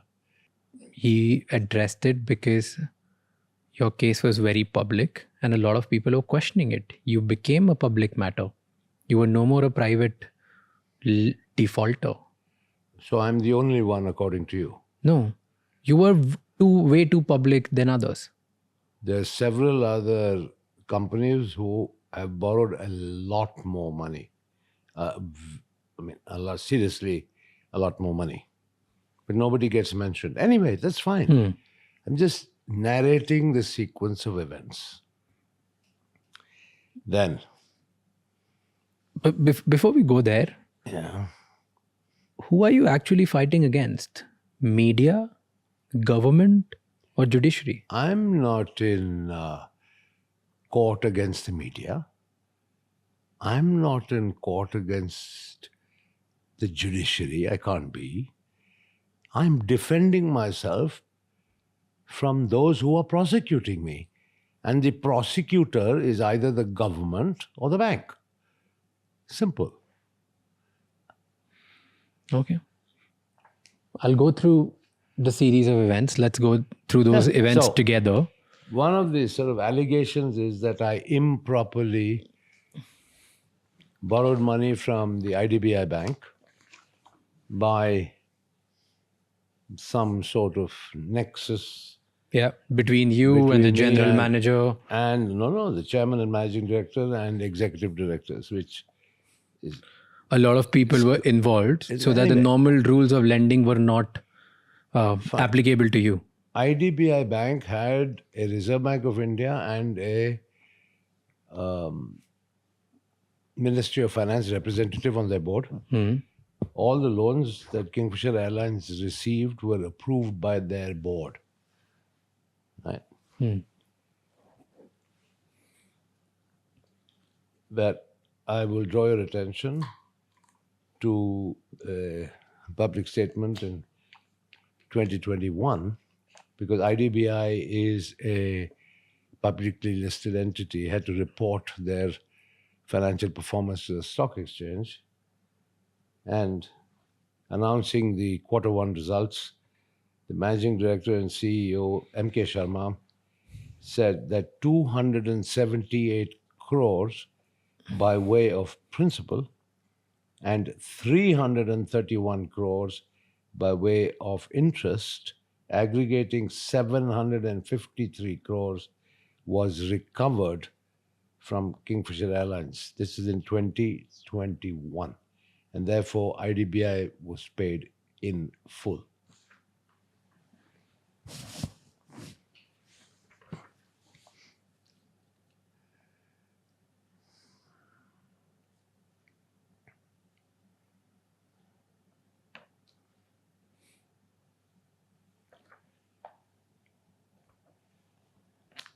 Then why does CBI and ED find you guilty? Because once they file their charge sheets, the presumption is that you are guilty until you prove yourself innocent, whereas the law requires the opposite. You are presumed innocent until they prove you guilty. I'm still waiting for the CBI and Enforcement Directorate to produce evidence of my guilt. But they continue to pursue me on behalf of the banks. Now, you see here, right? This follows the finance minister's statement in Parliament, on the floor of Parliament, on December 17th, 2024, which is a few months ago. But here is the annual report of the Ministry of Finance, printed, hard copy, for the year 24-25, in which they say, under 4.2.14, restitution of properties to victims of money laundering / legitimate claimants. Okay? And it goes on to say, the Enforcement Directorate is not only actively pursuing the economic offenders to unravel the money laundering, but at the same time is also making efforts for the restitution or return of assets to the banks and others who have been defrauded by the offenders. Right? The ED has successfully restored properties valued at approximately rupees 22,280 crores to victims or legitimate claimants. The details of the restitution / restoration done by ED are given below. Number 1, Vijay Mallya case, quantum of properties restored 14,131.6 crores. And in the comments section, details of restoration says complete amount of attached properties have been successfully restored to the public sector banks. How did they recover 14,000 crores? What did they sell? What did they do? They have not given me a statement of account. So you don't know we what talked- property we or talked- shares have been sold. We talked earlier about the properties that were given to them, right? So everything, walk me through it again if you can, please. What were the things that, how did they recover They 14,000 attached crores? all my assets. And highlight 2 or 3. All Top my 3, shares, which got like 14,000 crores. properties, everything they attached. And they've sold. But in the absence of a statement of account, can you believe it? Right? That from 2017, the date of the DRT order, till today, 2025, the banks have not given me a statement of account. How much recovery they made on which date, how much interest they have charged, how the interest gets reduced because of recoveries made, etc., and what the net position is. Nothing. 15 reminders to the banks from my English lawyers remain unanswered.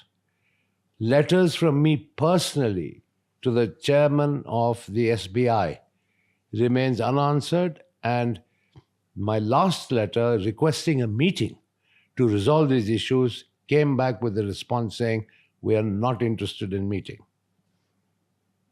I have had to go to the Karnataka High Court to request the court to direct the banks to give me a statement of account.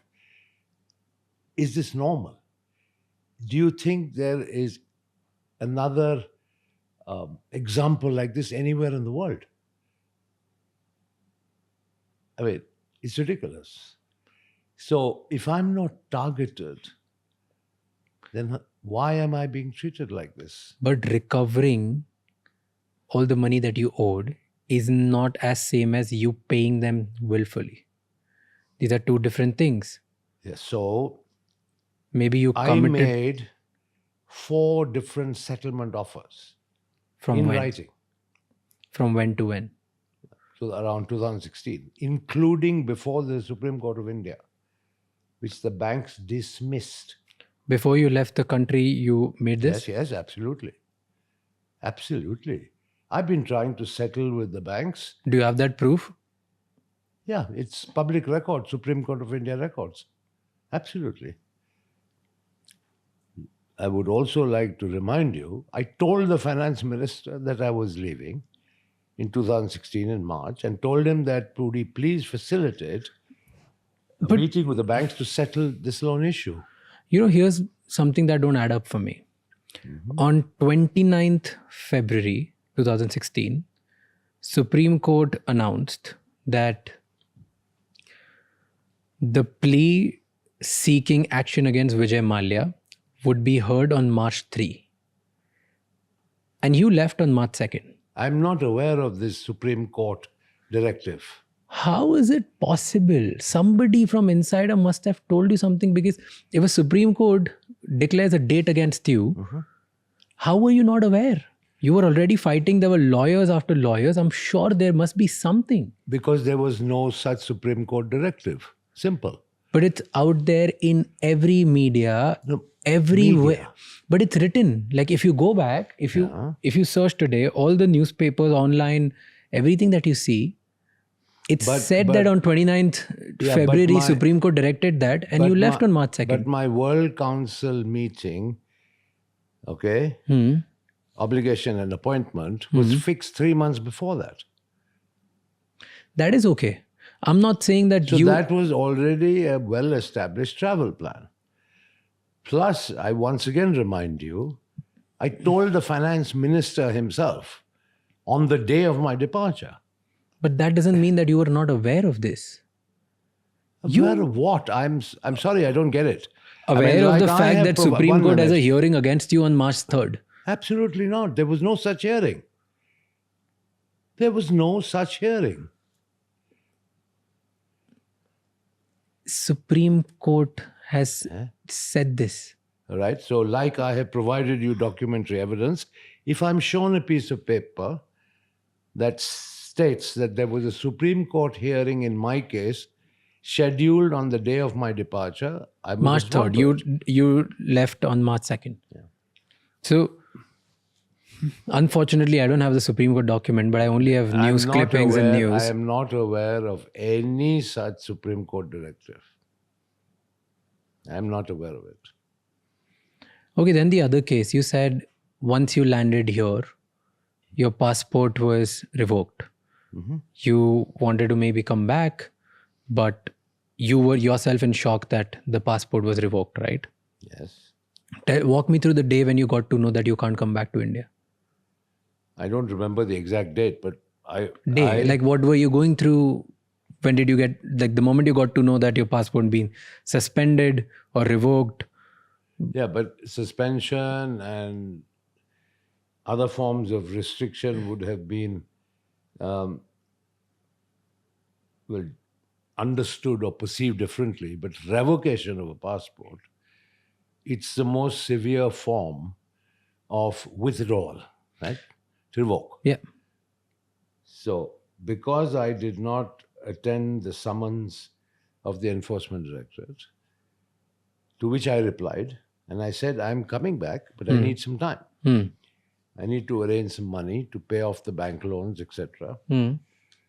But they revoked the passport.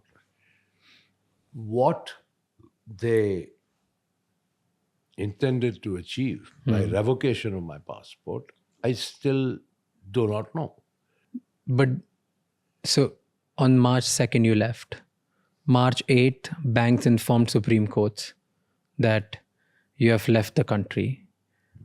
On 15th April, your suspension came for your passport. Revocation. The suspension was 15th April 2016 and 24th April was the revocation. You know the dates better than me. Okay, fine. So from 15 to 24, MEA says that because there was no reply from you, they had to revoke it. Why didn't you reply after 15 when you got to know that your passport getting suspended? I replied to them. I don't remember, but they revoked the passport. I mean, that's what matters. Because you were not replying to them. That's what their reply is. That's what they officially told you. That's what they have said it officially in public. I'm not aware of that. I didn't go talk to them. I'm not. I can only talk about what I could find online through newspapers. Absolutely. So that's the only thing, unfortunately, I could talk about. Sad thing in my case is a lot of people concoct things. But it's fine. I mean, ultimately, the bottom line is the passport was revoked. Yeah. Yeah, so And then and remains revoked. So didn't you fight back? What is there for me to do? To I get have the to go passport back back? to court. I have to claim my rights under the Constitution of India, that Yeah. I have a constitutional right to a passport, Yeah, etc. so fight like What? everyone else. Like the way you would go I- back and be like, this is wrongfully done to me. So let me get my passport back. I'll fight it. Uh, I'll come back to the country. I'll abide Raj, by the law and I'll fight in the courts. Raj, in your view, how many fronts should somebody open up? How many battles should you open up and engage in? Just everything? Unlimited? I have enough and more to do, right? And I want to focus my legal battles. Remember, they are not only time consuming, reading volumes of legal papers is no fun, and lawyer fees are expensive. So, one at a time. But don't you think it makes it worse for you because you didn't come back to the country? They tag you as fugitive, fraud, and all of these are tags because you choose to not come back to the country. If I have a fair assurance of a fair trial and a dignified existence in India, you may be right, but I don't. Would you be willing to return to country if you're assured fair trial? If I am assured, absolutely, I will think about it seriously. But you should also be aware that there are other people who the government of India is targeting for extradition from the UK back to India, in whose case they have got judgment from the High Court of Appeal that Indian detention conditions are violative of Article 3 of the Constitution, of the ECHR, I'm sorry, and therefore they can't be sent back. The plea was basically the prolonged detention without trial, for which we all know there are numerous examples. They just lock you up and throw away the key. That's not justice. But you were extradited as well, right? You lost the case. It's all right. I mean, I have a legal They basis. arrested you as well and then they left, they That's granted you bail, right? What happened? Normal part of extradition. Normal. That's the procedure. What happened with the extradition? I think my stay in England is fully legitimate. But you lost the case in UK High Court, right? To the Indian authorities. There is more than the particular case that you are referring to. So there are proceedings, ongoing proceedings in this country. That's one of the legal battles I'm fighting that I told you about. But if you're assured a fair trial, what do you think is that assurance? What does it look like? What guarantees would you need that you would ever think of considering? That's something for the lawyers to discuss. But if you would agree with me, the conduct and the track record of the CBI and ED in respect of other unfortunate people doesn't inspire too much confidence, does it? I mean, I can rattle off a whole bunch of names of people, right? See, let's talk about I just also your told case. you about the fact that in India, sadly, a business failure is compared or is equivalent to a fraud. But there are numerous cases of Indian businessmen who have defaulted on loan and they've still stayed in the country and have fought and they have not left the country. And that's why people don't call them chore. They look them in a bad eye because that's something which socially we are conditioned to look at in that way. But they've stayed there. That's why they've not been called fugitives or chore. Okay. And fair there are enough. cases like, there's so many cases like that. Fine, call me a fugitive for not going to India post-March I didn't run away. I flew out of India on a pre-scheduled visit, right? Fair enough. I did not return for reasons that I consider are valid. So if you want to call me a fugitive, go ahead. But where's the chore coming from? Where is the choree? Because the agencies in the country, CBI, ED, all the courts, the highest court, they all have found misrepresentation of funds and they have cases against you. And they've concluded their cases by saying that your financial transactions were not clean. There's no choree there. You took loan, your company, Kingfisher Airlines, took loan to revive the company, but then you took that money and offshored that money into different accounts around the world. That's what the case is about. If I'm not mistaken, I think CBI in 2017, they concluded around 423 crores were found. Then ED said something around 3,000 crores had some problem with money laundering. So there were these numbers. I can find exact numbers and I can quote which I found out. No problem. But why? Like EDS said 3,547 crore was laundered. In 2017, CBI alleged that 423 crore was from Kingfisher Airlines loan was siphoned off for unrelated expenses. Can you explain why that happened? Why all these agencies are against you? And multiple courts are against you. And forget this. If you're calling India and everybody is a system, it's a nexus, they all are trying to make you a fraud. Multiple international courts, Switzerland authorities, UK High Court, one of the courts from UK, they have also found you guilty for misrepresentation of funds, right? And they've lost Swiss cases court. to Swiss authorities. What about the Swiss authority? They've also found that there were transactions during those times, right? The Swiss authority have found nothing. The Swiss authority froze my children's accounts based on a request by the government of India. They did not adjudicate on anything. The government of India wrote to all these foreign governments saying Vijay Mallya and his family's properties should be frozen, right? Only the Swiss acted on it. The French acted on it. Fine. They were not stolen properties or acquired from any money due from Kingfisher Airlines to the banks. There is absolutely no evidence. The CBI and ED are well known to concoct, fabricate, and present false evidence. That's fine, but they have to prove it. As I said, the norm is you are innocent until you are proven guilty, not the other way around. Now let me explain the 423 crores.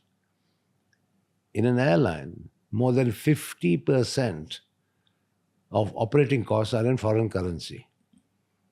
You lease planes, you pay in dollars. Okay, you import spares, you pay in dollars. You have aircraft checks and services, you pay in dollars. Right? So the money has to go out of India. You can concoct whatever you want and say that money sent out of India means siphoning money. But why are they calling it unrelated expenses? They may call if it all of these were the expenses for these reasons, they would be related expenses. But that is a question that the CBI must answer. The allegations are against me. I am refuting those allegations. I am saying all these allegations are complete nonsense. And how would you explain 3,547 crores, which ED has alleged? That's not sent out of India. That is the borrowing Money from the laundered. banks. But they claim it has been laundered. What is laundered? If I laundered it means, what are you suggesting? I stole it? What is laundered? Laundered to me is trying to turn cash to check and check to cash. That's laundering, right? If they say I've laundered the money, what are they saying I did with that money? Did I steal it? Did I fund my lifestyle with it? What is the essence? What is the charge of laundering? here's the basic case. Let me try to explain you what a common man in India understands about your case in very basic language. If I borrow 100 rupees from a bank, I use 50 rupees from that money to buy a property outside India, and I only have 50 left, and that 50 I spent it in my business trying to make it work. And then when the banks are asking me to get the money, I say, I don't have any money.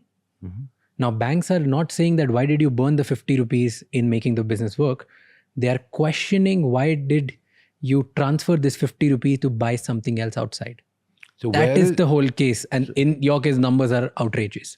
So where is any iota of evidence that I used even 1 rupee of Kingfisher Airlines funds to acquire overseas properties? There is no such allegation. So what are CBI and ED concluding then? What they have won cases in India, they've concluded certain things, and that's why they're fighting on some grounds.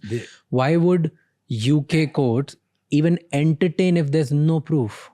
Why would anybody have anything UK around court it? entertain what? Indian CBI authorities action against you or case against you if there's no proof. The job of the UK court is only to establish and determine whether there is a prima facie case to be sent to trial. Right? The UK court has not adjudicated and said you are either guilty or innocent. The job of a UK extradition judge is to say, is what CBI is saying, fine, is there a case to be tried in front of a judge? That's the limit. They have determined that. Now it is for the CBI and me to fight it out Okay. in the court. They provide their evidence, I will provide my evidence. Okay, so that's as far as the UK court is concerned. Got it. So it has just gone to the trial. So, absolutely. Okay. What is the allegation? I misrepresented the Kingfisher financials, Yeah. right, to the IDBI. Yeah. I colluded with the senior management of the IDBI to get the loan, right? And then I misused the proceeds of that 900 crore loan. This is the 3 allegations. The allegation, sub-allegation about Formula One team sponsorship. I responded to you earlier. Yeah. The Formula One team sent back 10 million pounds to Kingfisher Airlines to help it. All right? They brought in Royal Challengers Bangalore as a cricket team. That was the sponsorship money paid, right, for the umpire's uniform, where it said Fly Kingfisher. It was a pure, for advertising. Of course, the CBI says it was misuse of funds. Fair enough, everybody is entitled to their opinion. But when the case is tried before a judge, it is the judge who will decide who's right, who's wrong, whether this tantamounts to siphoning or diversion or improper use. In terms of the collusion, right, there is not an iota of proof. Not an iota of proof. I met Chairman Agarwal twice. And in 2 meetings, along with 4 other executive directors of IDBI Bank, is it at all conceivable that I would be able to make some sort of corrupt, backhanded arrangement with them? Absolutely not. But the loan was subsequently approved by the IDBI board. If there was something so blatantly wrong in the sanction process, because Kingfisher didn't meet the norms, right? Kingfisher's financials were weak. Yes, I agree. But the board of the IDBI Bank would have found out and commented upon it themselves. They approved it. Because So there's the all... CBI are making allegations, all of which are fine.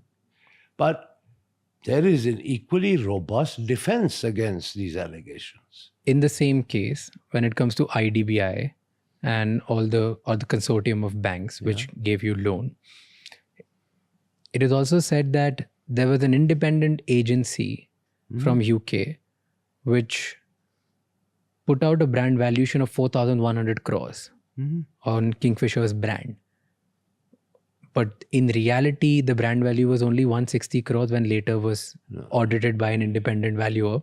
And that was the mismanagement, and that was the collusion between you and the IDBI board and stuff. That you sold them and you misrepresented the brand value, which in reality was not the case. Okay, so let me tell you, there was no UK independent agency. Grant Thornton. Grant Thornton is a very, very well-established accounting company hired by me, not by anybody else. And the other company was Brand Finance. Both these companies gave a brand valuation, right? I submitted the Grant Thornton brand valuation report, right? The bank took it.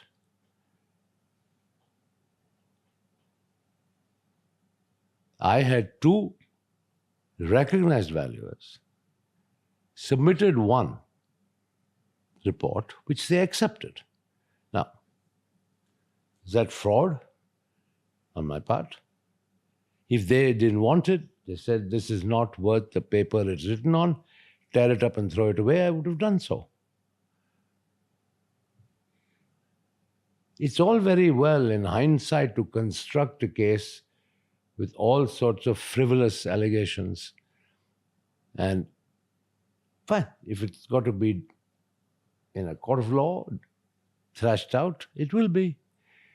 But how is Supreme Court favoring all of these then? Because None of my cases in the Supreme Court. Supreme Court ordered you to disclose all your assets on Which I did. 21st April 2016, right? Which I duly did. And they also asked you to pay bank a substantial amount to show your commitment that you're ready to pay everything, because you kept saying that you were ready to pay. Right? Did you do that? I made all the disclosures under oath on behalf of myself and my entire family, including my children. Now, what's the case? Now, where is this heading? In your words, explain me. Okay, forget all of these things. We'll come back to what happened on 25th February, which recently you did, filing a petition to Karnataka court. Yeah, so let them give the statement of account. Yeah, so we will And come to that's the that. least. But in your words, in simple words, summarize me, give me a summary of series of events, what exactly happened and why are you in trouble? If I could just ask you to do it in like next 4-5 minutes. You left the country. You didn't intend to leave the country. You just left because there was a pre-scheduled meeting. Then after a month, you get to know that you've been suspended. Your passport has been suspended. 8-9 days later, it gets revoked. And since then, you're stuck here. In middle of it, you get the extradition process gets started. 2 times you get arrested, but you have been granted bail. The case gets to trial. Now CBI, ED, the government in India, everybody finds you guilty. Nobody found me guilty. I mean, that's what they're calling it, right? They're giving you names. Okay, everybody has given you a tag of, let's just not use the word guilty. The CBI trial hasn't taken place, Yeah, so so the question CBI of guilt doesn't arise. Yeah, so CBI, ED, multiple courts, the government, people of India, everybody calls you fugitive, fraud, chore, bunch of different things. Anchors, news, media, everybody calls you that, right? And you have been publicly on through your Twitter on multiple occasions, you have been saying that, hey, I want to pay the money. I really want banks to listen to me. And you've been very clear about it. There have been multiple attempts from your side. And again, authorities commenting that though there has been an attempt from your side, but the effectiveness of it needs to be questioned. The seriousness of it needs to be questioned. Right? This is what the case is. But in all in all, in summary, people call you chore, people call you fugitive, people call you fraud. Now explain me in summary, what is your side of story? We've gone through the whole thing, but I want to understand just in short brief the way I explain right now. What is the root cause for all this? Money. There is no other criminal allegation against me. It's all about money. Right?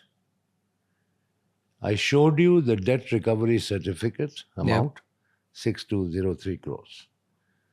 I've shown you the Ministry of Finance report, 14,100 recovered. The question to be determined now is, has the money been recovered or not? Once the money has been fully recovered, including interest, right, the root cause is taken care of. No, the root cause is intention. Sorry. The root cause is intention. Root cause is not money and recovery of the money. It started like that. The root cause of your case is intention. You had the money and you still didn't pay. That is what we're fighting. That is what everybody thinks that that's why there's a problem. Answer the question, what was the share values then and what are they at the time of recovery? You'll get your answer. The share value went up tremendously. Therefore, they could recover 2.5 times the debt. Back in 2016, the values of all the securities would cover the debt recovery certificates.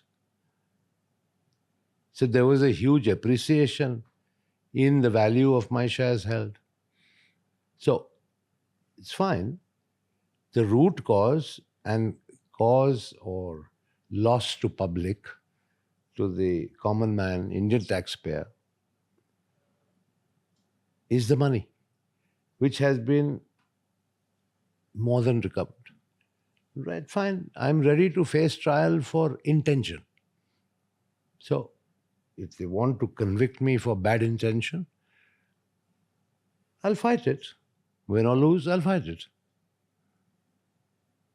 But you have a problem with they calling you chore because you've repaid the money. Yeah, well, I'm probably the only chore who's been called chore after repaying 2.5 times. But it's okay. I mean, it's part of life. You also filed a petition in Karnataka High Court, right? What's happening there? I don't know. That petition, as I told you, was simply to direct the banks to provide a statement of account, which once again I find exceptionally strange. I mean, this is probably the only example globally where banks do not render a statement of account. But if you say that you've recovered everything and if banks provide you the statement, would you be open for an independent audit? Of course, anytime. I'm open for it now. On all your financial transactions? No problem. There's nothing to be hide. Zero. Nothing. Please, anybody can There's come nothing and to audit hide. me. Nothing. Then, if according to you the case is this clean, okay, and the authorities are questioning it, the media is questioning it, do you think you flying out of India just made your case worse? Maybe it did, but I flew out on a pre-arranged commitment with no court directive, as you seem to suggest, that I must be there. I went to Geneva for a meeting. And then, you know, the media furor that broke out, and the environment was too hot and too hostile and certainly not conducive for an immediate return. Plus, I needed to sell some securities to overseas business partners in order to generate more money to pay these banks, which I've been trying to sort of repay since 2016, maybe not in the quantum that finally has resulted. I mean, the banks have got lucky, isn't it, getting 4,100 crores because of the appreciation of my shares. 14,000. If I don't want to say. I don't want to comment on others. I might as well just focus on my own business. It's not fair. I'm not the type of person who comments about other people. Do you think people would have still calling you, like people would still call you fraud if I have done whatever I could do. if you would have stayed in India and cooperated with banks, Listen, people would not call you fraud? fine, so people are abusing me. Maybe will continue to abuse me. There's nothing I can do about it. That's why I kept quiet for 9 years. Is there any proof where you requested banks that I want to settle way before all of this Of started? course, there is proof. Can you give me? Sure, it's part of Supreme Court record. How do we access it? Is there I'll a ask way? my lawyers to give you a copy. No problem at all. Easily done. Before 2016? Yes, absolutely. How do you want to be remembered? How do you want Vijay Mallya to be remembered? Hopefully for the good things that I might have done.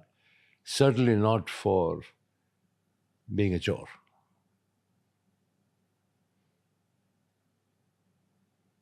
Perfect. All right. Okay? Thank you for doing Chalo. this. You're welcome. Thank you so much for walking us through every little detail of your case, your life, and what's going on. I just hope that whichever party is right wins and people see it the way you want to deliver it, and people see through every little thing which they must have fed in a bad way or wrong way. I don't know which side they will believe. I don't know which side media will believe. I don't know which side the authorities will believe in. But I hope they do the right thing. So thank you so much for walking us through every little thing. Good. Thanks for being here. Thank you.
Thank you so much for watching this episode till the end.